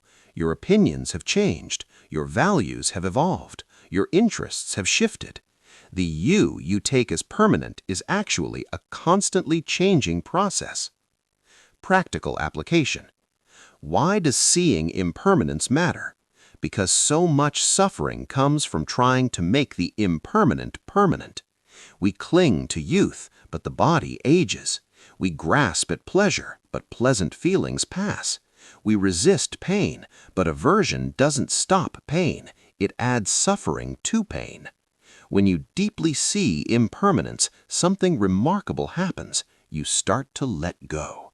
Not in a nihilistic way, but in a way that allows you to appreciate things while they're here, without desperately trying to freeze them in place. You enjoy pleasant experiences fully, knowing they won't last, which makes them more precious, not less. You endure unpleasant experiences with greater ease, knowing they too will pass. You stop fighting the fundamental nature of reality. This is wisdom in action, living in alignment with how things actually are. The second wisdom, unsatisfactoriness. The Pali word dukkha is often translated as suffering, but this translation is too narrow. Dukkha includes obvious suffering like pain and sorrow, but it also includes a more subtle sense that something is not quite right, not completely satisfying, slightly stressful or incomplete. 3 types of dukkha. Ordinary suffering, pain, sickness, sorrow, despair, experiences everyone recognizes as unpleasant. Suffering of change, even pleasant experiences contain dukkha because they're impermanent. The joy of a delicious meal ends, leaving you wanting more. The high of an accomplishment fades, leaving you seeking the next achievement. The honeymoon phase of a relationship transitions to ordinary life. Because pleasant things change and end, they can't provide lasting satisfaction. Suffering of conditioned existence. This is the most subtle, the inherent unsatisfactoriness of being caught in the process of craving, grasping, and identifying with what's impermanent. Even neutral moments contain subtle tension as the mind habitually seeks something more, something different, something better. This isn't pessimism, it's accurate observation. The untrained mind is like a person constantly rearranging deck chairs on a ship, believing that if they can just get the arrangement perfect, they'll be completely happy. But perfect arrangement never comes because the mind itself is the source of dissatisfaction, not the external conditions. The cause of dukkha. The Buddha's second noble truth states that the cause of suffering is craving, tanha, the mind's habitual grasping for pleasure, pushing away pain, and clinging to existence. This craving operates at gross and subtle levels. Gross craving is obvious, wanting things, addictions, strong aversions. Subtle craving operates moment by moment as the mind constantly leans toward or away from experience. Watch as you meditate. Notice how even in simple breath awareness, the mind wants breaths to be a certain way. It wants the experience to be peaceful, special, meaningful. It resists boredom, discomfort, or ordinariness. This wanting and resisting, even in meditation, is subtle craving. The end of dukkha. The Buddha's third noble truth states that suffering can end, not by arranging external conditions perfectly, but by releasing craving. When craving ceases, dukkha ceases. This is not a place you go, but a freedom you realize when you see clearly and let go completely. Conclusion: the ongoing journey. We've covered a tremendous amount of ground in this exploration of controlling your mind through Buddhist teachings. We've looked at the nature of mind, the practice of mindfulness and concentration, working with hindrances and cultivating positive qualities, understanding impermanence and non-self, integrating practice into daily life, navigating obstacles, and recognizing the fruits of practice. But all of this is just a map. The territory is your own direct experience. Reading about these teachings, understanding them intellectually, this is valuable, but it's not the same as practicing them. You have to actually meditate. You have to actually bring awareness to your daily life. You have to actually work with your emotions and thoughts. You have to walk the path, not just read about it. And it is a path, an ongoing journey, not a destination you arrive at once and for all. There's no point at which you graduate from needing to practice. Even highly realized teachers continue practicing daily because the practice itself is the expression of awakening, not just the means to it. But don't let this discourage you. The beauty of this path is that every single moment of practice has value. You don't have to wait until you're enlightened to benefit. The very first time you notice your mind wandering and bring it back to the breath, you're training awareness. The first time you pause before reacting in anger, you're exercising choice. The first time you meet your pain with compassion instead of with resistance, you're touching freedom. The path has a quality of both urgency and patience. Urgency because life is short and uncertain. You don't know how much time you have, so don't postpone your awakening indefinitely. patience because this is deep work that unfolds over time. You can't force it, and trying to rush produces tension rather than progress. The path also requires both faith and skepticism.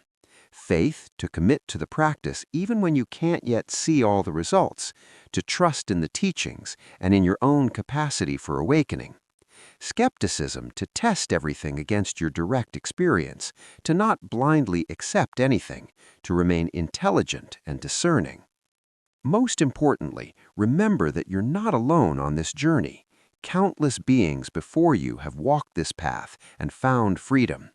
The Buddha himself started out as an ordinary human being with an untrained mind, just like you. Through sustained practice, he discovered and taught a way out of suffering. That same freedom is available to you. Your mind, this wild, chaotic, fascinating, frustrating, beautiful instrument, can be trained. The patterns that currently dominate your consciousness are not permanent features, they're habits, and habits can change. You have far more control over your inner experience than you might currently believe. But that control doesn't come from suppression or force. It comes from understanding, from training, from patience, from compassion, from wisdom. Every time you sit down to meditate, you're making a statement. I'm not content to remain unconscious. I'm not willing to spend my life on autopilot. I'm choosing to wake up. That choice, renewed again and again, day after day, is what transforms your mind and your life. The secret to controlling your mind, then, is this: there are no shortcuts, but the path is reliable. Practice works. Consciousness can be trained. Suffering can be understood and transcended. Peace is possible. Freedom is possible. Awakening is possible. Not through magic or grace descending from above, but through the patient, persistent work of training your own mind. This is what the Buddha discovered under the Bodhi tree 25 centuries ago, and it's just as true today. Your mind is not your master, it's your tool, your servant, your vehicle, but it requires training. Give it that training. Show up for practice. Be patient with yourself. Keep beginning again, and watch as gradually everything changes. The journey of 1,000 miles begins with a single step. The transformation of consciousness begins with a single breath, consciously observed. You've taken the first step by reading this far, by caring enough about your own awakening to invest this time. Now take the next step, and the next, and the next. Your mind is waiting to be understood, to be trained, to reveal its deepest nature. The peace you seek is not somewhere else, in some other circumstance or future time.